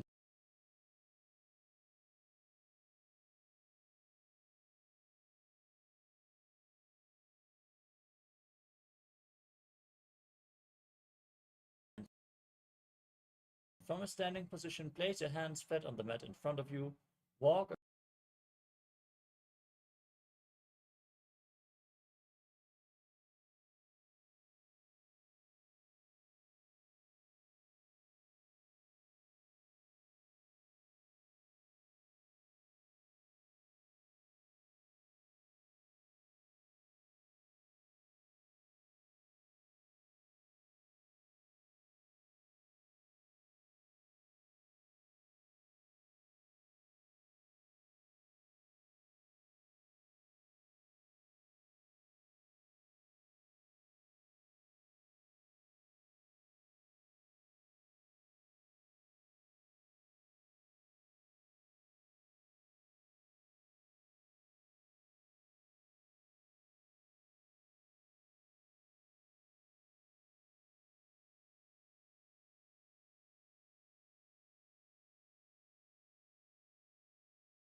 around on hands and feet as you visualize yourself as a wise 60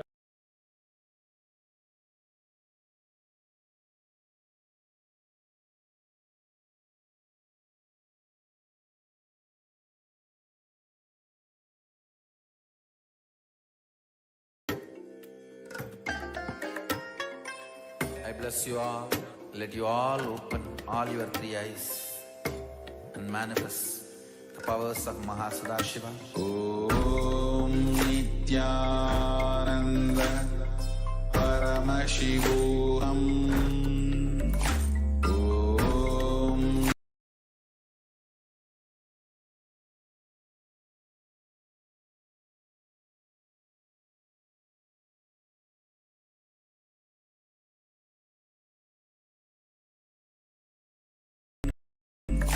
Om Nithyananda Paramashivoham.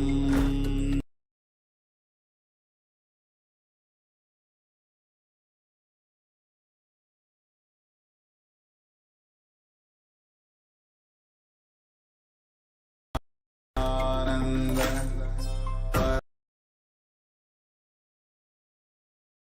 Paramashivoham.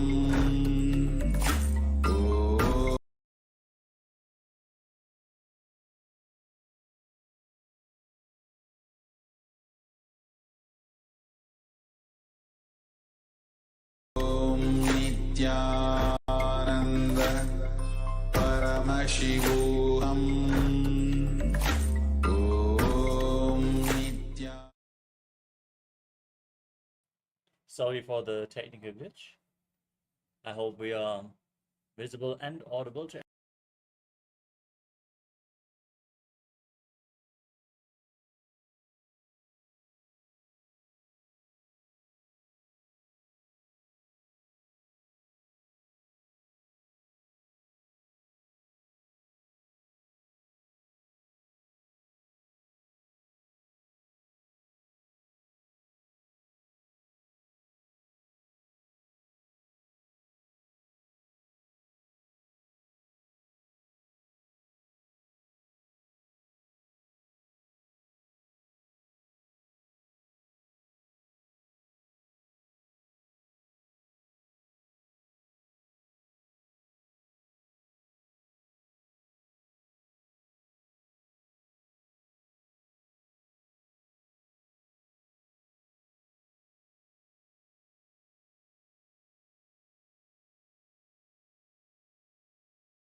Paramashivoham. Om Nithyananda Paramashivoham. Om Nithyananda Paramashivoham. Om Nithyananda Paramashivoham. Om Nithyananda Paramashivoham. Om Nithyananda Paramashivoham. Om Nithyananda Paramashivoham.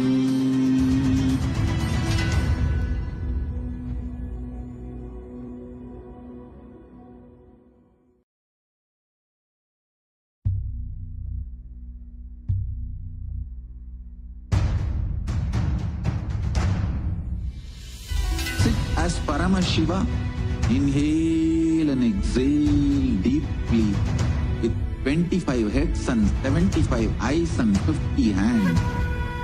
Visualize, meditate, connect with him. He is a living, alive being.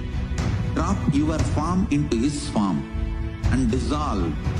Remember, you are a Sarupya Mukta, means your form is dissolved into his form.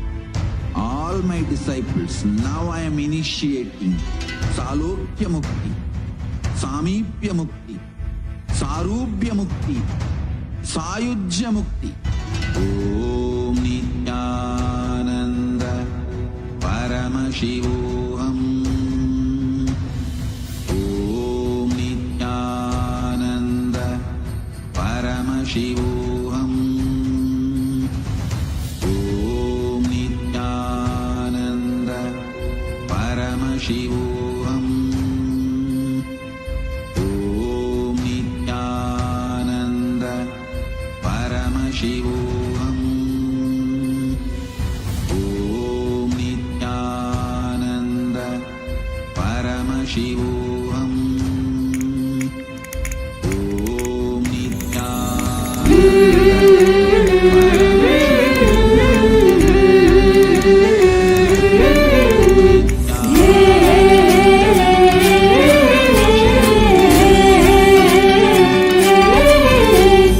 जय जय जय पराशक्ति है भवानी, जय जय जय जगदम्बे रानी, जय जय जय Nithyananda Paramashivoham. Om Nithyananda Paramashivoham. Om Nithyananda Paramashivoham. Om Nithyananda Paramashivoham. Om Nithyananda. Sorry for the technical glitch. We are now going to continue with the Uttanuttanam. As you hold weights, if you want to intensify this asana, sit down all the way to the ground and stand back up again and again, gazing to the nose and visualizing Swamiji in your inner space. नुजासर्दमासनं कृत्वा पातलाभ्यां भूमिम् उत्तिष्ठेत् कडुगासनं भवति. Next up is Musalasana. Now stand with your arms raised above your head and jump repeatedly as you visualize yourself as a mace. सरलं स्थित्वा ऊर्ध्वं बाहु नयेत्, वारं वारम् उड्डानं कृत्वा नयेत्, मुसलानं भवति. Next up is Utsheshakasana. Now hold one foot and pull it against your chest with both hands. Sit down and stand back up, repeating this movement on both sides again and again as you gaze to your nose and visualize Swamiji.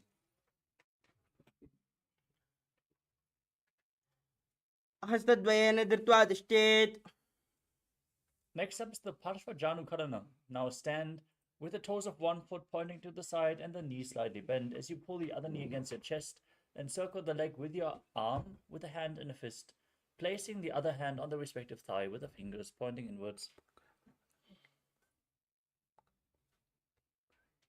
The next asana is Tandavasana. Now visualize yourself fiercely dancing as Lord Shiva as you extend your arms and one leg forward, sit down and stand back up. एकेन पादेन स्थातव्यं ताण्डवासनं भवति. Next up is Brahmanasana. Now bring the left foot to the inner right thigh. As you keep the hands relaxed by the side, visualize Lord Brahma blessing you from within. ब्राह्मणासनमावक्षेत् कृत्वात् ब्राह्मणो भवेत्. Next up is Garudasana 3. Now bring the left leg over and around the right knee. As you tuck the left toes behind, bring the left arm below the right and join your hands in Namaskara Mudra as you visualize yourself as Lord Garuda. उत्थानकूर्मपीठं च संहस्गारुडमेव च. Next up is Ekapadasana. Now place the left foot on the right thigh. Hands by the side, visualize Swamiji in your inner space. दक्षाग्रं वामपास्य जङ्गोपरिणिताय च. The next asana is Dhruvasana, the pole star posture. Now hold on to the picture of the left foot as you extend the leg out to the side. Rotate on the right leg as you visualize yourself as the North Pole star. एकेन हस्तेन दण्डरूपस्य एकस्य पादस्याग्रं धृत्वा. Next up is Trivikramasana, the 3 steps of Lord Vishnu. Now pull the left leg behind your neck if you can, otherwise you can pull it against your chest or just cross the left foot over the right. Then stand straight, sit down and stand back up as you visualize Lord Vishnu. एकेन हस्तेन दण्डरूपस्य एकस्य पादस्याग्रं धृत्वा.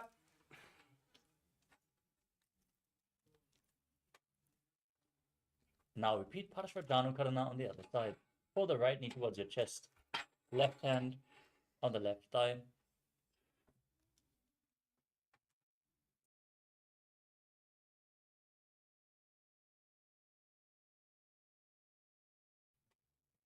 Now repeat Tandavasana on the other side. Extend the right leg forward, sit down and stand back up as you visualize yourself dancing as Lord Shiva. एकेन पादेन स्थातव्यं ताण्डवासनं भवति. Now repeat Brahmanasana. Place the right foot on the left thigh and visualize Lord Brahma blessing you from within. ब्राह्मणासनमावक्षेत् कृत्वात् ब्राह्मणो भवेत्. Next up is Garudasana 3. Now visualize yourself as Lord Garuda as you intertwine your arms and legs, hands in Namaskara Mudra. उत्थानकूर्मपीठं च संहस्गारुडमेव च. वातायनं गोमुखं च भारद्वाजं त्रिविक्रमम्. Now repeat Ekapadasana. Place the right foot on top of the left thigh, hands by the legs as you visualize Swamiji in your inner space. उत्थानकूर्मपीठं च संहस्गारुडमेव च. वातायनं गोमुखं च भारद्वाजं त्रिविक्रमम्. Now hold on to the right big toe and rotate on the left leg, visualizing yourself as the North Pole star in Dhruvasana. एकेन हस्तेन दण्डरूपस्य एकस्य पादस्याग्रं धृत्वा. Now bring the right leg behind your neck, sit down and stand back up as you visualize Lord Vishnu in Trivikramasana. एकेन पादेन स्थातव्यं ताण्डवासनं भवति. Next up is Sammanaka Karana. Stand straight on the mat in a relaxed posture. Hands by the side of your body, slightly extended away, with the fingers pointing one by one. Let us get ready to perform the final 100 asanas of the sequence, starting off with Gorak Anjali Asana. Now, squat down and bring your hands in between the legs as you lock your fingers in Parashamudra and then bring the finger lock to your navel. Visualize the great sage Goraknath, founder of the Nata Yoga Hindu Sampradaya, as you breathe in Jiva Chala Kumbhaka, inhaling all the way and then moving the prana throughout your body by the force of your will. प्रथमः हि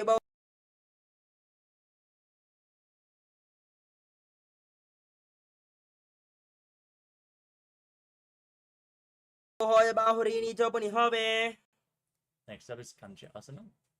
From a squatting position, interlock your fingers behind the buttocks as you visualize Swamiji in your inner space.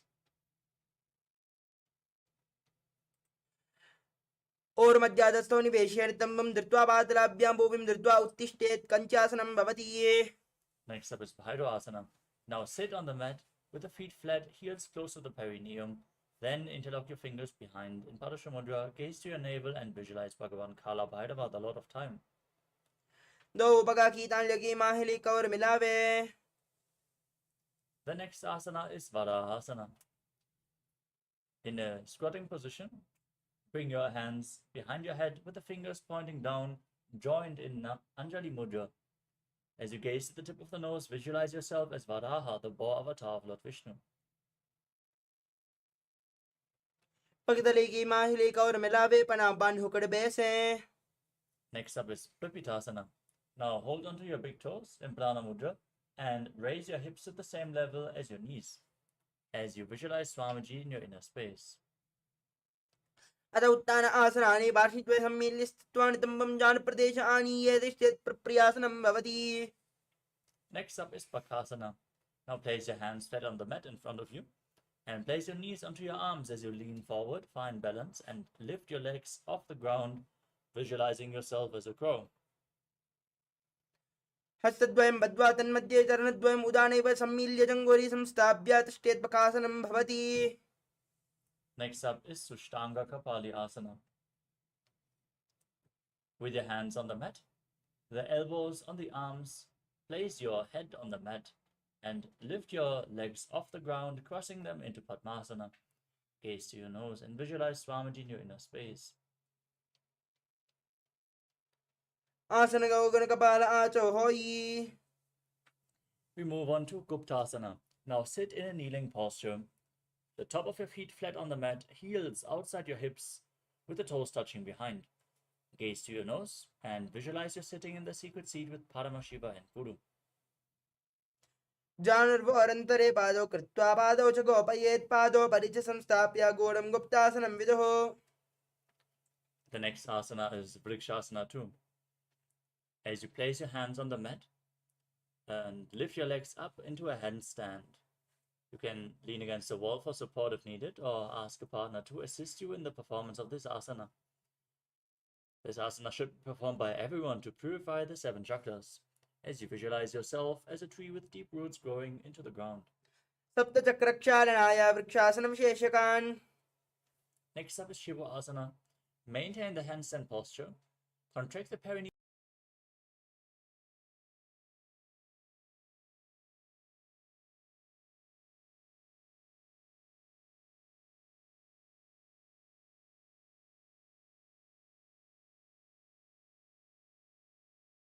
floor.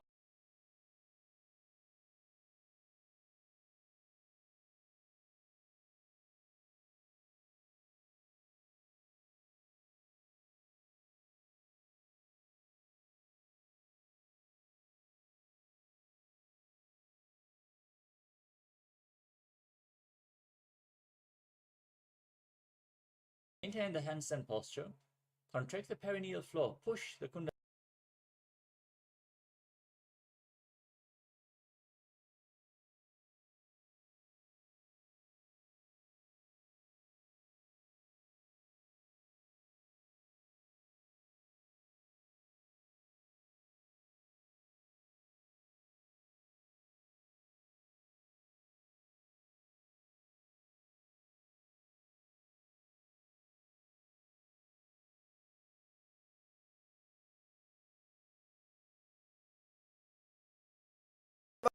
वारंवार उड्डानं कृत्वा मत्स्यासनं भवति. Next up is Sarpasana. Lay on your stomach, hands on the hips, and move your chest from left to right, visualizing and moving yourself like a snake. नब्जं शयनं कृत्वा हस्तौ Down. As you gaze to your nose, visualize yourself as Vajra, the weapon of Indra. इदानीं गर्भिणीनां योगाभ्यासो यथा लगो. Next up is Meshasana. Now place your hands on the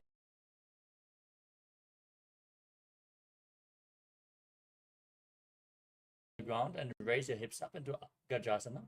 As you then alternate striking the ground with your hands, visualizing yourself as powerful as a ram. गजासन संस्थौ एकैकं बाहुं भूमौ ताडयेत् मेषासनं भवति. The next asana is Ajasana. From Gajasana, raise your legs up and Slowly lower your head towards the ground, visualizing yourself as unborn, existing for all eternity. गजासन सब्जितौ पाद्वयं ममतराले कृत्य. Next up is Dhanantarasana. Sit in a kneeling posture. Hold onto the big toes, pull them close to the perineum as you then place your hands on your thighs. Gaze to your nose and visualize Swamiji in your inner space. पूर्वविधि परिभाता की गागशीसोपनासरामोडी. Next up is the Angamottanam. Now interlock your fingers in front of your body, move your hands up, down, left, right in all directions, giving massage to joints and muscles of your body as you then repeat the movement behind yourself, visualizing Swamiji in your inner space as you perform Ujjayi Pranayama. हस्तयोरङ्गुलिर्बद्ध्वा हस्तयोर्मध्यात् सर्वं ममङ्गं निक्षित्याधिष्ठेत् अङ्गमोत्तनम्. The next asana is Garudasana form. Sit in Vajrasana on your heels as you turn your feet outwards, toes pointing to the side, hands on the knees, visualizing yourself as Lord Garuda flying Lord Vishnu and Lakshmi on his back. जङ्घोरभ्यां पीड्य सर्कयो द्विजानो जानुपरिकरद्वन्द्वा गरुडासनमुच्यते. Next up is Ananda Mandirasana. Now sit with your knees wide, the feet flat on the mat.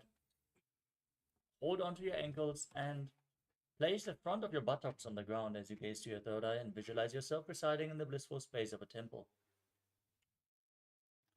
अथ वक्षे वीरनाथम् आनन्दमन्दिरासनं यत्कृत्वा अमरो धीरो भावयेतेव साधः. Next up is Mandukasana too. Now cross your feet and sit on your ankles as you place your hands underneath the knees. Press your tongue against the palate of the mouth in Mandukya Mudra as you visualize yourself as a frog and perform Uddiyana Bandha and Muda Bandha. पृष्ठं सम्पीड्य गुल्पाभ्यां जान्मङ्गे सफलयाकृतिः. Next up is Narasimhasana. Now tuck your toes and sit on the raised heels. Place your hands on the mat in front of you with the thumbs touching. Gaze to your nose, stick your tongue out, exhale forcefully as you visualize Narasimha, the lion man avatar of Lord Vishnu in Narasimhasana. दो पगपना पानी होय वैसे एडिमलार गोड़ानि वैसे. Next up is Vishtakasana. Maintain the same sitting posture, but cover your mouth with your hands. Bring your thumbs underneath the teeth and close your mouth. Inhale through the right nostril, exhale through your mouth. Gaze to your nose and visualize yourself as Devi, victorious over all your fears. दो पगांगी AD जो ही गाड़ा ब्रह्मा मन बने होई. Next up is Makarasana. Now place the top of your feet flat on the mat and sit on your heels. As you keep your knees wide, bend your elbows and bring your arms towards your armpits, imitating a monkey stretching itself. As you gaze to your third eye and visualize yourself as a playful monkey. दो पगतले सम्राणे तिनके पृष्ठभूमि परिटाने.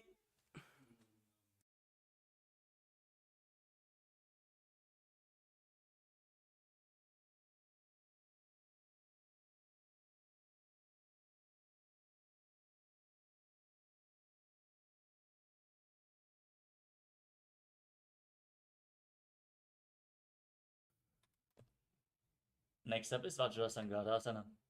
Now stand up on the toes as you keep the soles of the feet together, the knees open wide, and hold onto opposite elbows behind your back. Gaze to your nose and embody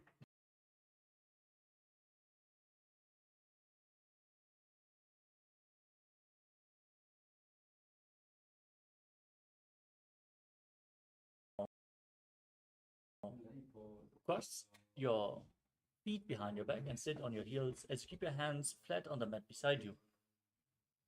Keep the palms on the ground, gaze to your nose, and visualize perfect health.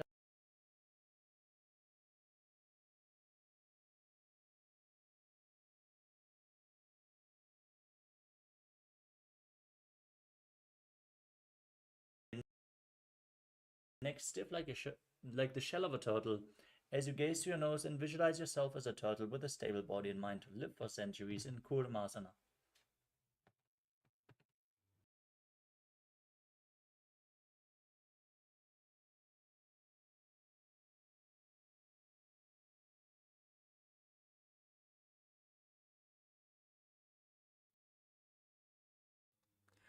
गूढं नियम्य गुल्बाभ्यां व्युत्क्रमेण समाहितः योगासनं भवेदेति इति योगविदो विदुः.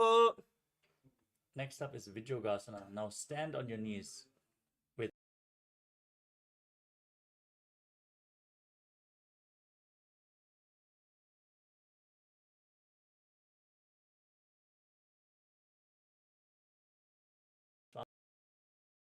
Swamiji. गोडा मामनो भवो यी गोडा आधारा खेदो यी. Next up is Ushtrasana. Now sit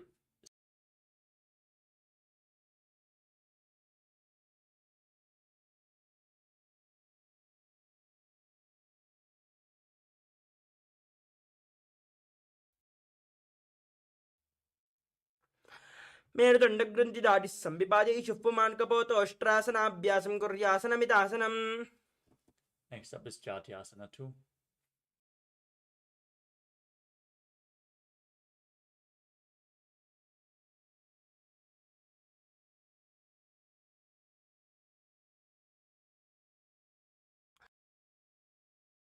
दोवो एडी संबुडगरे सोले मूलद्वारि दरिदरे. Next up is Viratasana. As you hold onto your feet, lay down on your back.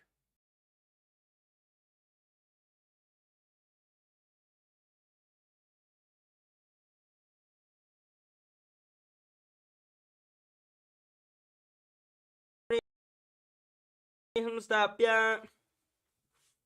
Next up is Kapotasana. From the same position, hold on to your feet and place your forearms on the mat behind.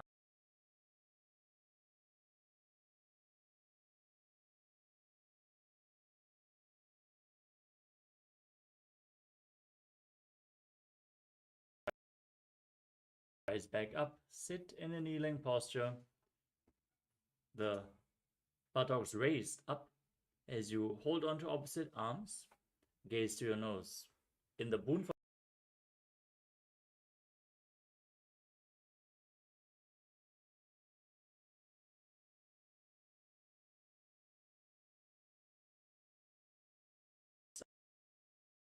asana is Varahasana 2.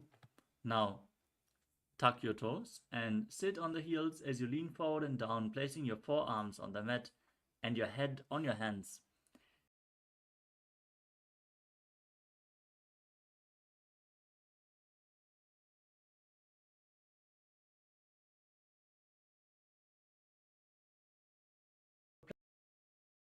Place your forearms on the mat shoulder width apart.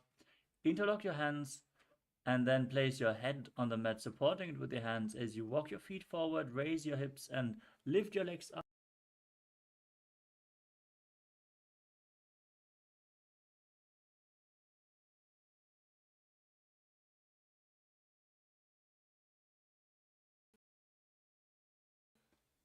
Lower your body down. Come to a kneeling posture with your head in between the legs. Hold onto your head and place your elbows outside the knees. As you inhale through the nose,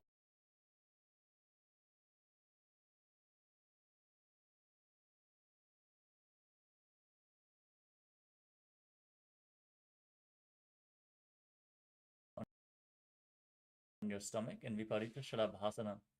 Hold on to weights if you want to intensify this asana as you straighten your arms out in front and raise your legs and your entire upper body and arms off the mat.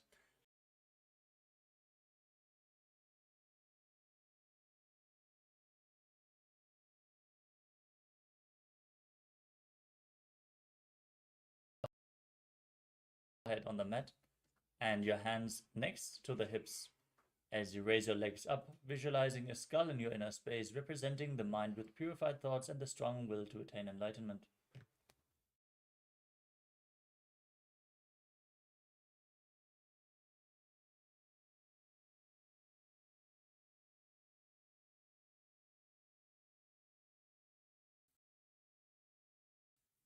Next up is Akasha Kapotasana. Keep your hands by the side of the body and raise your hips up. Bring your feet over top of your head. Try to touch the ground in front of your head.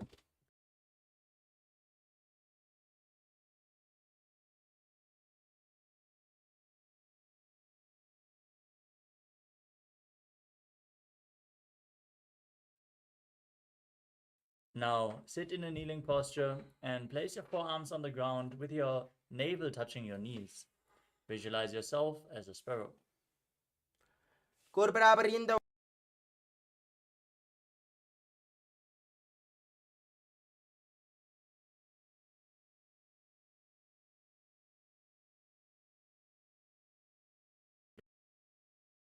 Asana 2. यश्चैव पूज्यः प्रतिमां कृपार्ष्णि दत्त्वा सुशीले चिबकं विदार्यकौ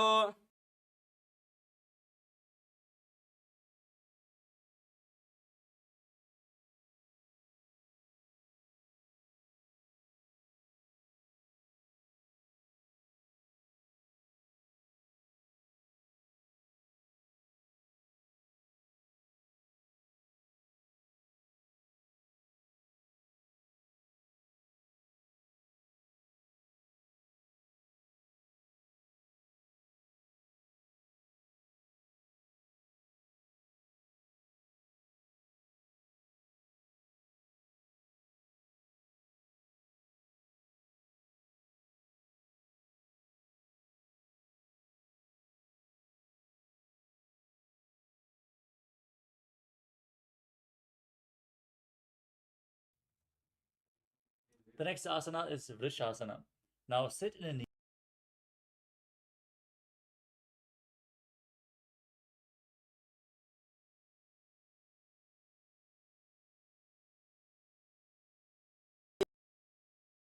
Rolapagadatnath. Now lift your body up off the mat in Lulasana.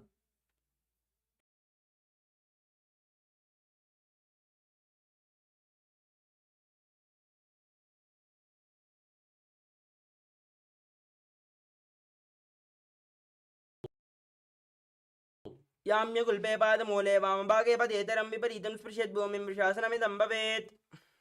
Next up is Balagunasana. Now tuck the left toes and sit on the left heel. Place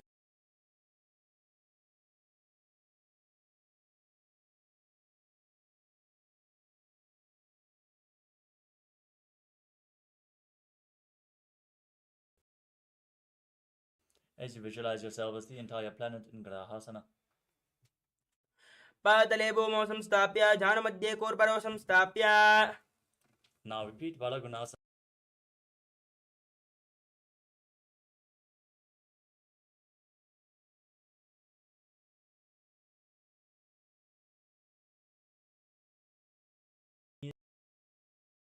You can use weights if you want to intensify this asana as you visualize Swamiji. युजास्पिजास्त्येते ऊर्ध्वजानुयत्रासने. Now perform Vajra.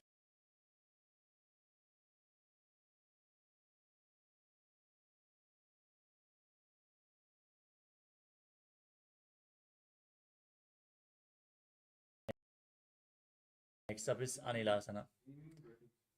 Now place your palms on the ground and step your feet onto your hands.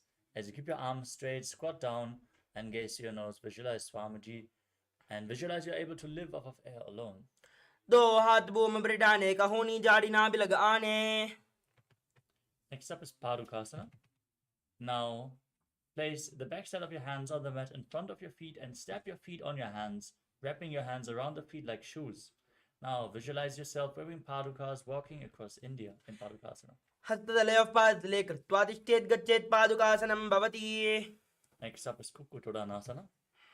As you place your palms on the mat, raise your legs up and let them fall back down again and again.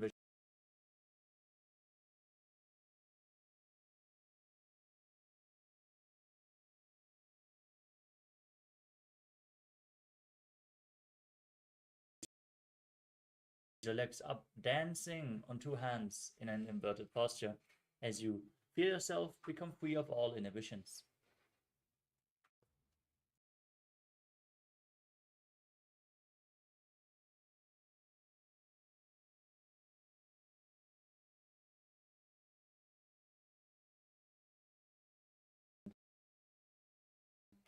Visualize Swamiji as you do so. अतो अक्षय महादेव गुञ्जरासनमुत्तमं करणीनैकेन पादाभ्यां भूमौ तिष्ठेत् शिरः करः.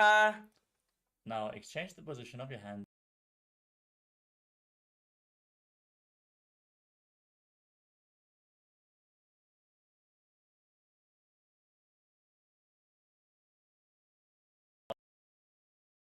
Now sit down on the ground with the feet flat, hold your ankles, and then raise the feet off the mat as you visualize yourself as a kadamba tree, a pious tree that promotes a long life. पार्श्लिभ्यां भूमिम् आवष्टभ्य हस्तद्वयेन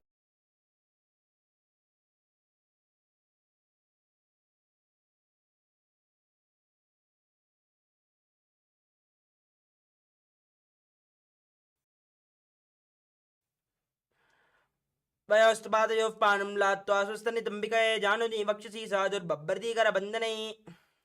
Next up is Chakrasana. Now bring the left leg behind your neck.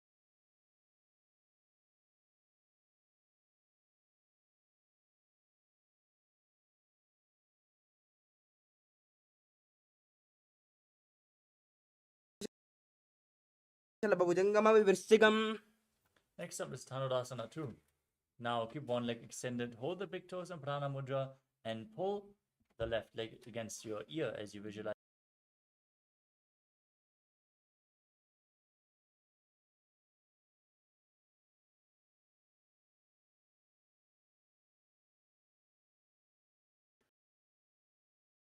Extend the legs out to the side and lean forward as you balance on your arms, visualizing yourself as a flying crane. वासिष्ठमतकौण्डिन्यमूर्ध्वगुक्कुटमेव च.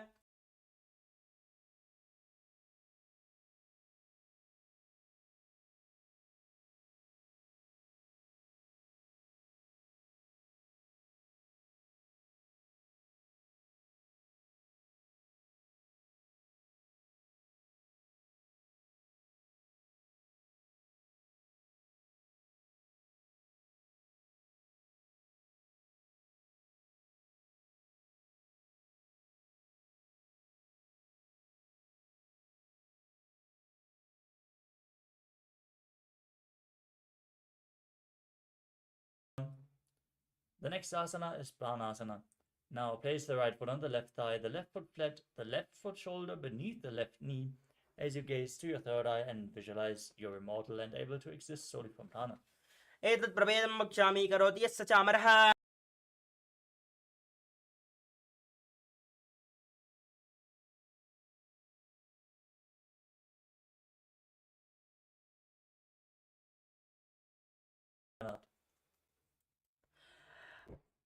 वामोर्मूलदेशे च यां यं पादमुनिधायतो. Now repeat Chakrasana. Bring the right leg behind your neck and lift your body off the ground, visualizing yourself as a powerful source of energy. पूर्वदानं चतुष्पादं पीठं वज्रासनं तथा.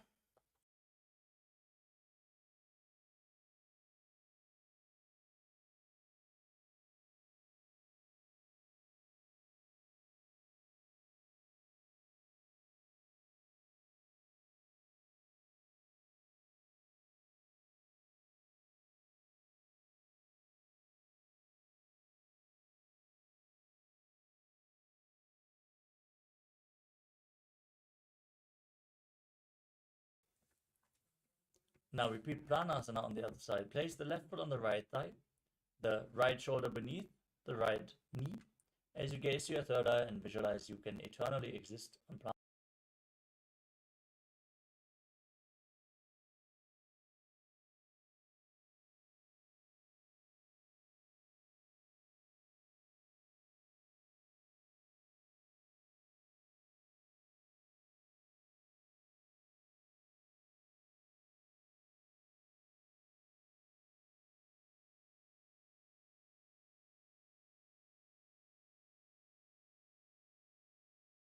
Holding onto the front foot with both hands as you visualize Swamiji.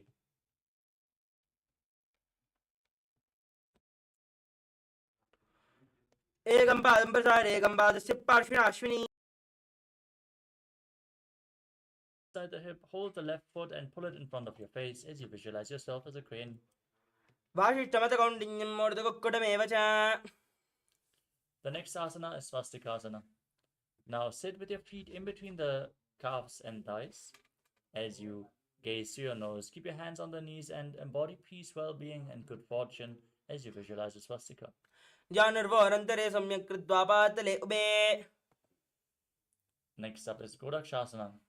Now maintain your feet in the same position but cover your heels with your hands. Tuck your chin to the chest, gaze to your nose, and visualize Goraknath, the founder of the Natha Yoga Hindu Sampradaya.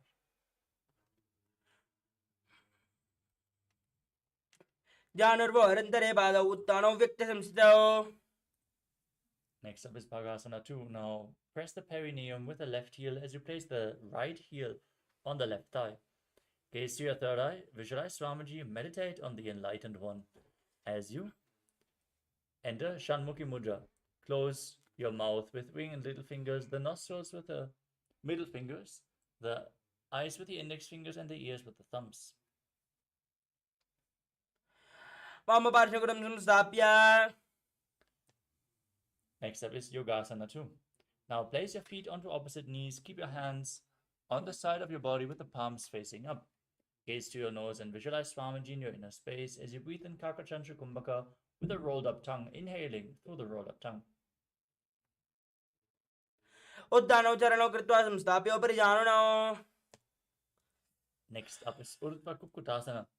Now rotate your hands at the side, place the palms down and lift your body up off the mat as you visualize yourself as a rooster. Vashishamadakauntanyam Morjakokkodamevacha. Next up is Siddha Haratali Asana. As you sit in Padmasana, bring your hands between the legs, place them on the mat without lifting your body up. Stay seated on the mat. Gaze to your nose and visualize Swamiji in your inner space. Prathama Padmasana Gokare Hastado Goda Sandidare. Next up is Hamsasana. Now push your hands into the mat, lift your body up in Padmasana as you gaze to the nose and visualize yourself as an elegant swan. Kukkurasana Stitva Skandaparyandam Oruninitva. Next up is Karmukasana. From Padmasana, push your hands in between the legs. Bring the hands behind your body, interlocked in Padasha Mudra, as you place your forehead on the mat and visualize yourself as Paramashiva's bow. Prathama Padmasana Gokare Goda Sandimahika Ridare. Next up is Kurmasana 2. Now, bring your hands in between the legs, bend your elbows, and hold onto your shoulders as you visualize yourself as a turtle with a stable body and mind to live for centuries. Bami Jangabar Dakshina Bhava Dahi Jangabar Bamilyava. Next up is Granthi Bhedasana. From the same posture, tuck your chin to the chest in Jalandhara Bandha, gaze to your nose and rejoice knowing you're sitting in Shiva's secret knot posture. Adavakshenila Kandagaranti Vedasanam Shubham. Now roll onto your back from the same position. Keep holding on to the shoulders as you gaze to your nose and embody a turtle laying on its back in Uttana Kurmasana. Kukkurasana Mandastam Karabhyam Daragandaram. Next up is Pangu Kukkutasana.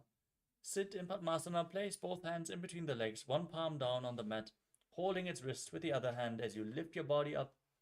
Visualize yourself as a rooster.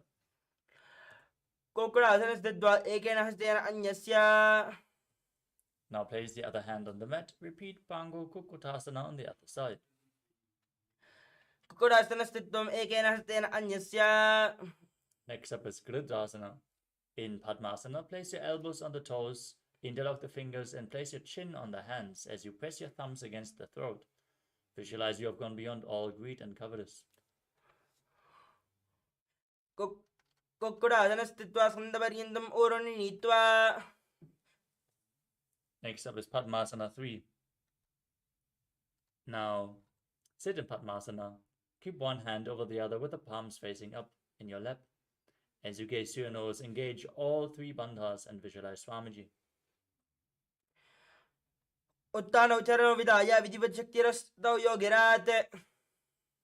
Now keep your hands on the knees in Padmasana 4 as you gaze to your nose and visualize Paramashiva in your inner space performing the Mula Bandha. Etat Padmasanam Kuryat Pranavai Prasiddhaye. Next up is Karmakasana 2. Keep one hand on the knee, hook the other hand around the big toe in Prana Mudra. Move the big toe round and round in circular motion as you visualize yourself as Pinaka, Lord Shiva's bow. Then repeat the movement on the other side.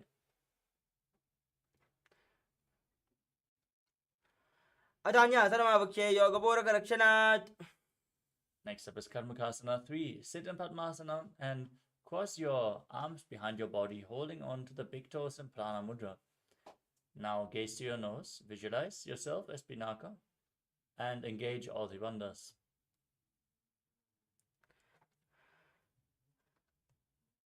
कर्मकासनमाक्षित्य उदरे पूरयेत् सुखम्. Next up is Trilidhasana. Maintain the same posture, but lift your chest, gaze to your third eye, and visualize yourself as Paramashiva's third eye, destroying anything you come across. ऊर्ध्वं परिस्थाप्य पादयुग्मं प्रयत्नतः. Now roll onto your back in Nagarasana. Keep your arms crossed behind your back and your legs in Padmasana as you gaze to your nose and visualize yourself as a snake, breathing calmly in Sahadra Kumbhaka Nagarasana. प्रथम पद्मासन कोटाने दो हाथ बाचाने आने. Next up is Kandukasana. You can free your arms and legs now. Pull your knees against your chest and circle them with your hands locked in Parashamudra as you squeeze your body into a ball. Breathe in Sahadra Kumbhaka. वेतरासने स्थित्वा स्तपादान् निक्षम्य. Now straighten. Place your feet on the mat and interlock your fingers behind your head. In Urdhva Pavanasana as you gaze to your nose and visualize Swamiji.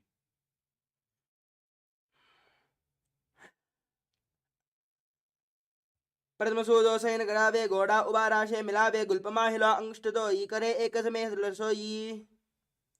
Now bring your hands underneath the heels with the palms facing up and then push your hips up in Marakata Pitasana as you visualize yourself as a powerful alpha ape. उत्तानशयनं पातले स्थापयेत्.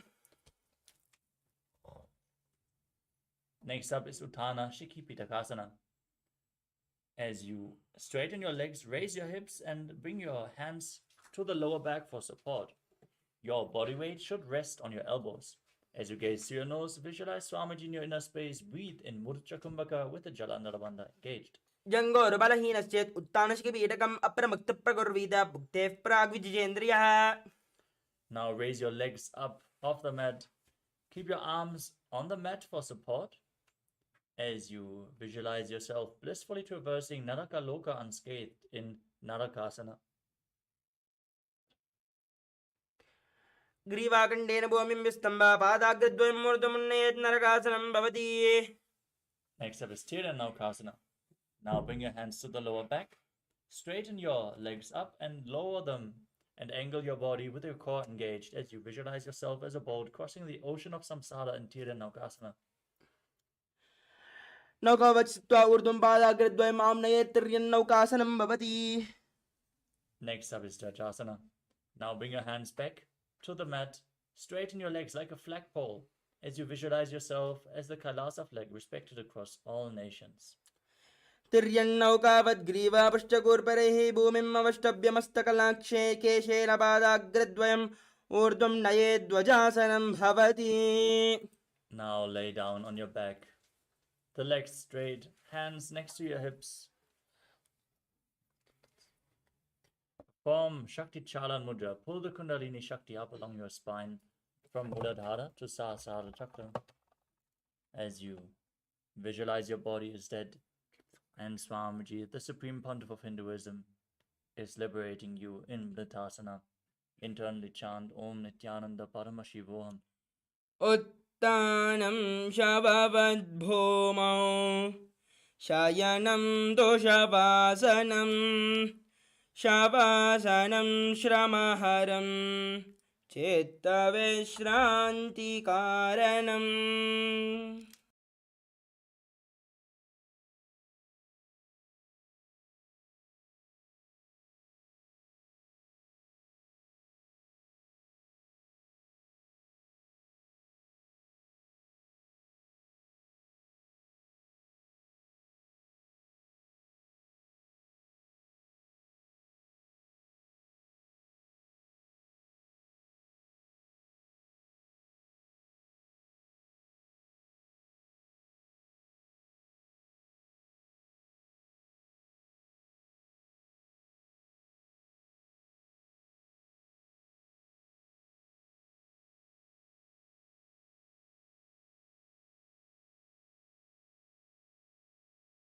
Now slowly return to your physical body.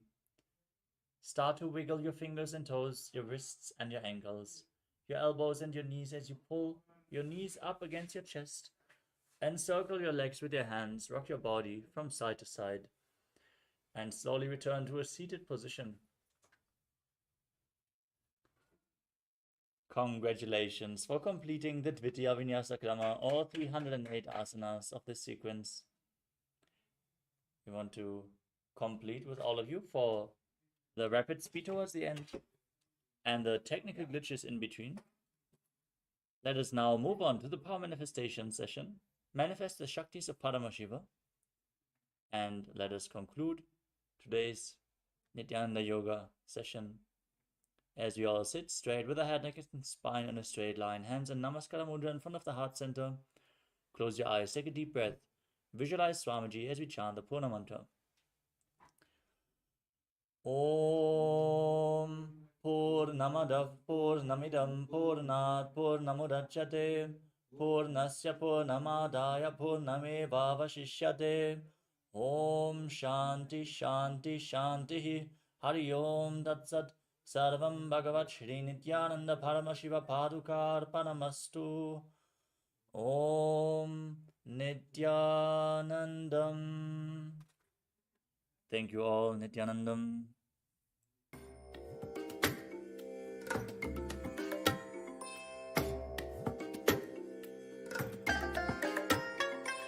I bless you all. Let you all open all your three eyes and manifest the powers of Mahasadashiva. Om Nithyananda Paramashivoham.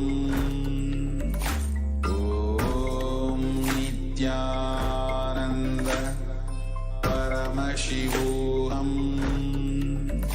Om Nithyananda Paramashivoham.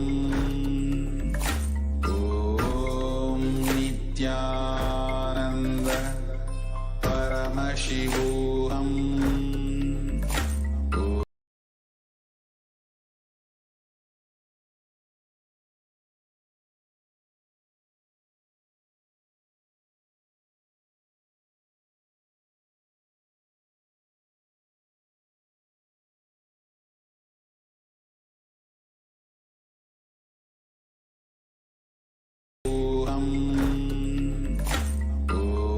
Om Nithyananda Paramashivoham.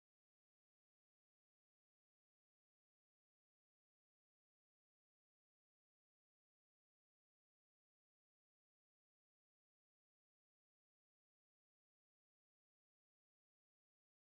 Nithyananda Paramashivoham. Om Nithyananda Paramashivoham.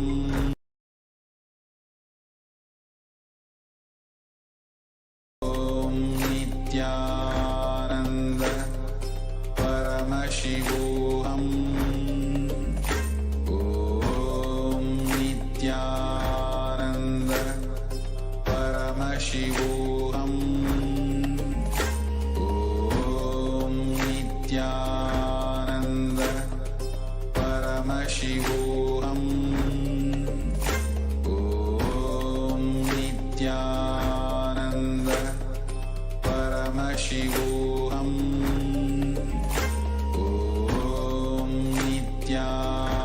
Om Nithyananda Paramashivoham.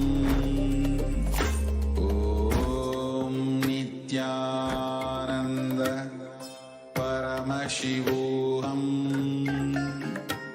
Om Nithyananda Paramashivoham. Om Nithyananda Paramashivoham.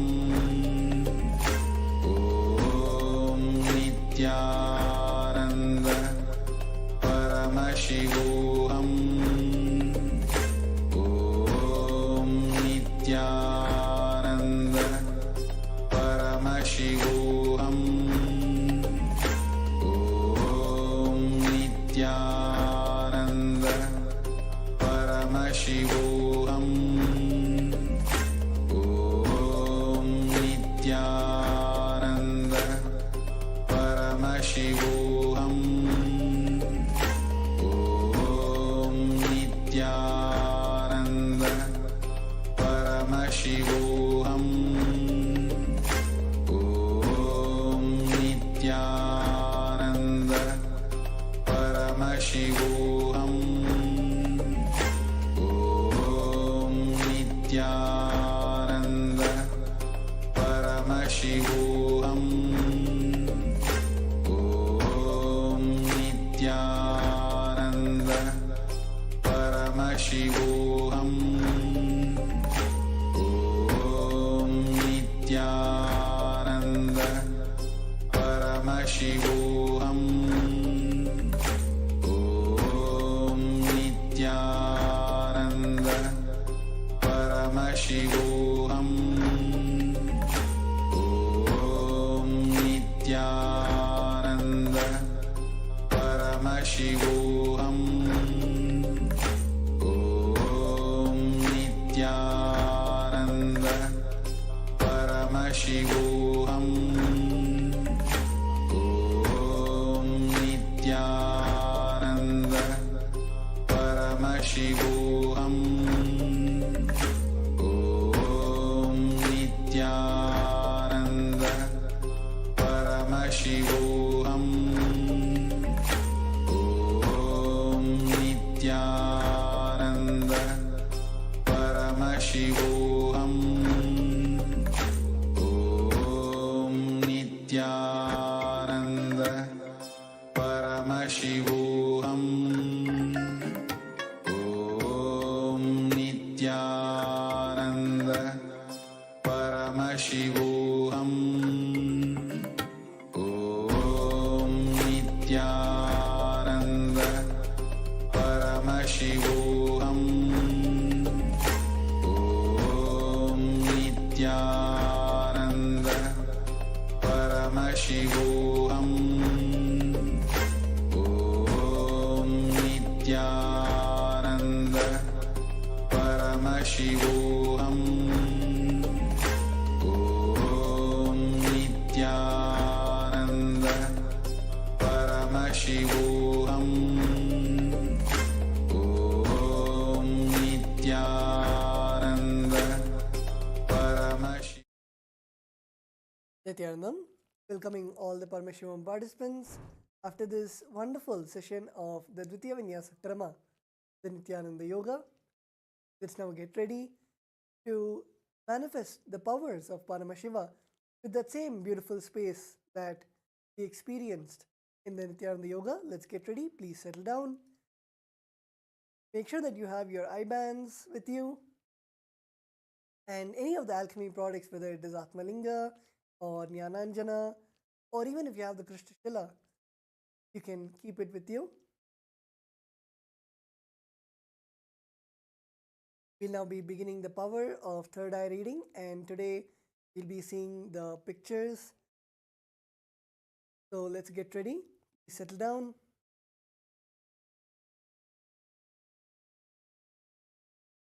Make sure you sit and you're seated in a comfortable position in Sukhasana, Vajrasana, Padmasana.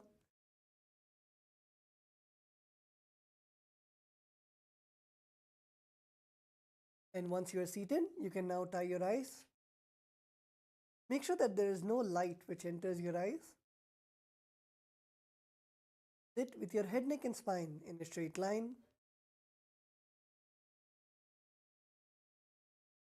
Visualize Swamiji in your third eye. Intensely chant the Mahavakya, Om Nithyananda Paramashivoham, and ask Swamiji what is revealed through the third eye. Let's now begin the round 1 of the manifestation.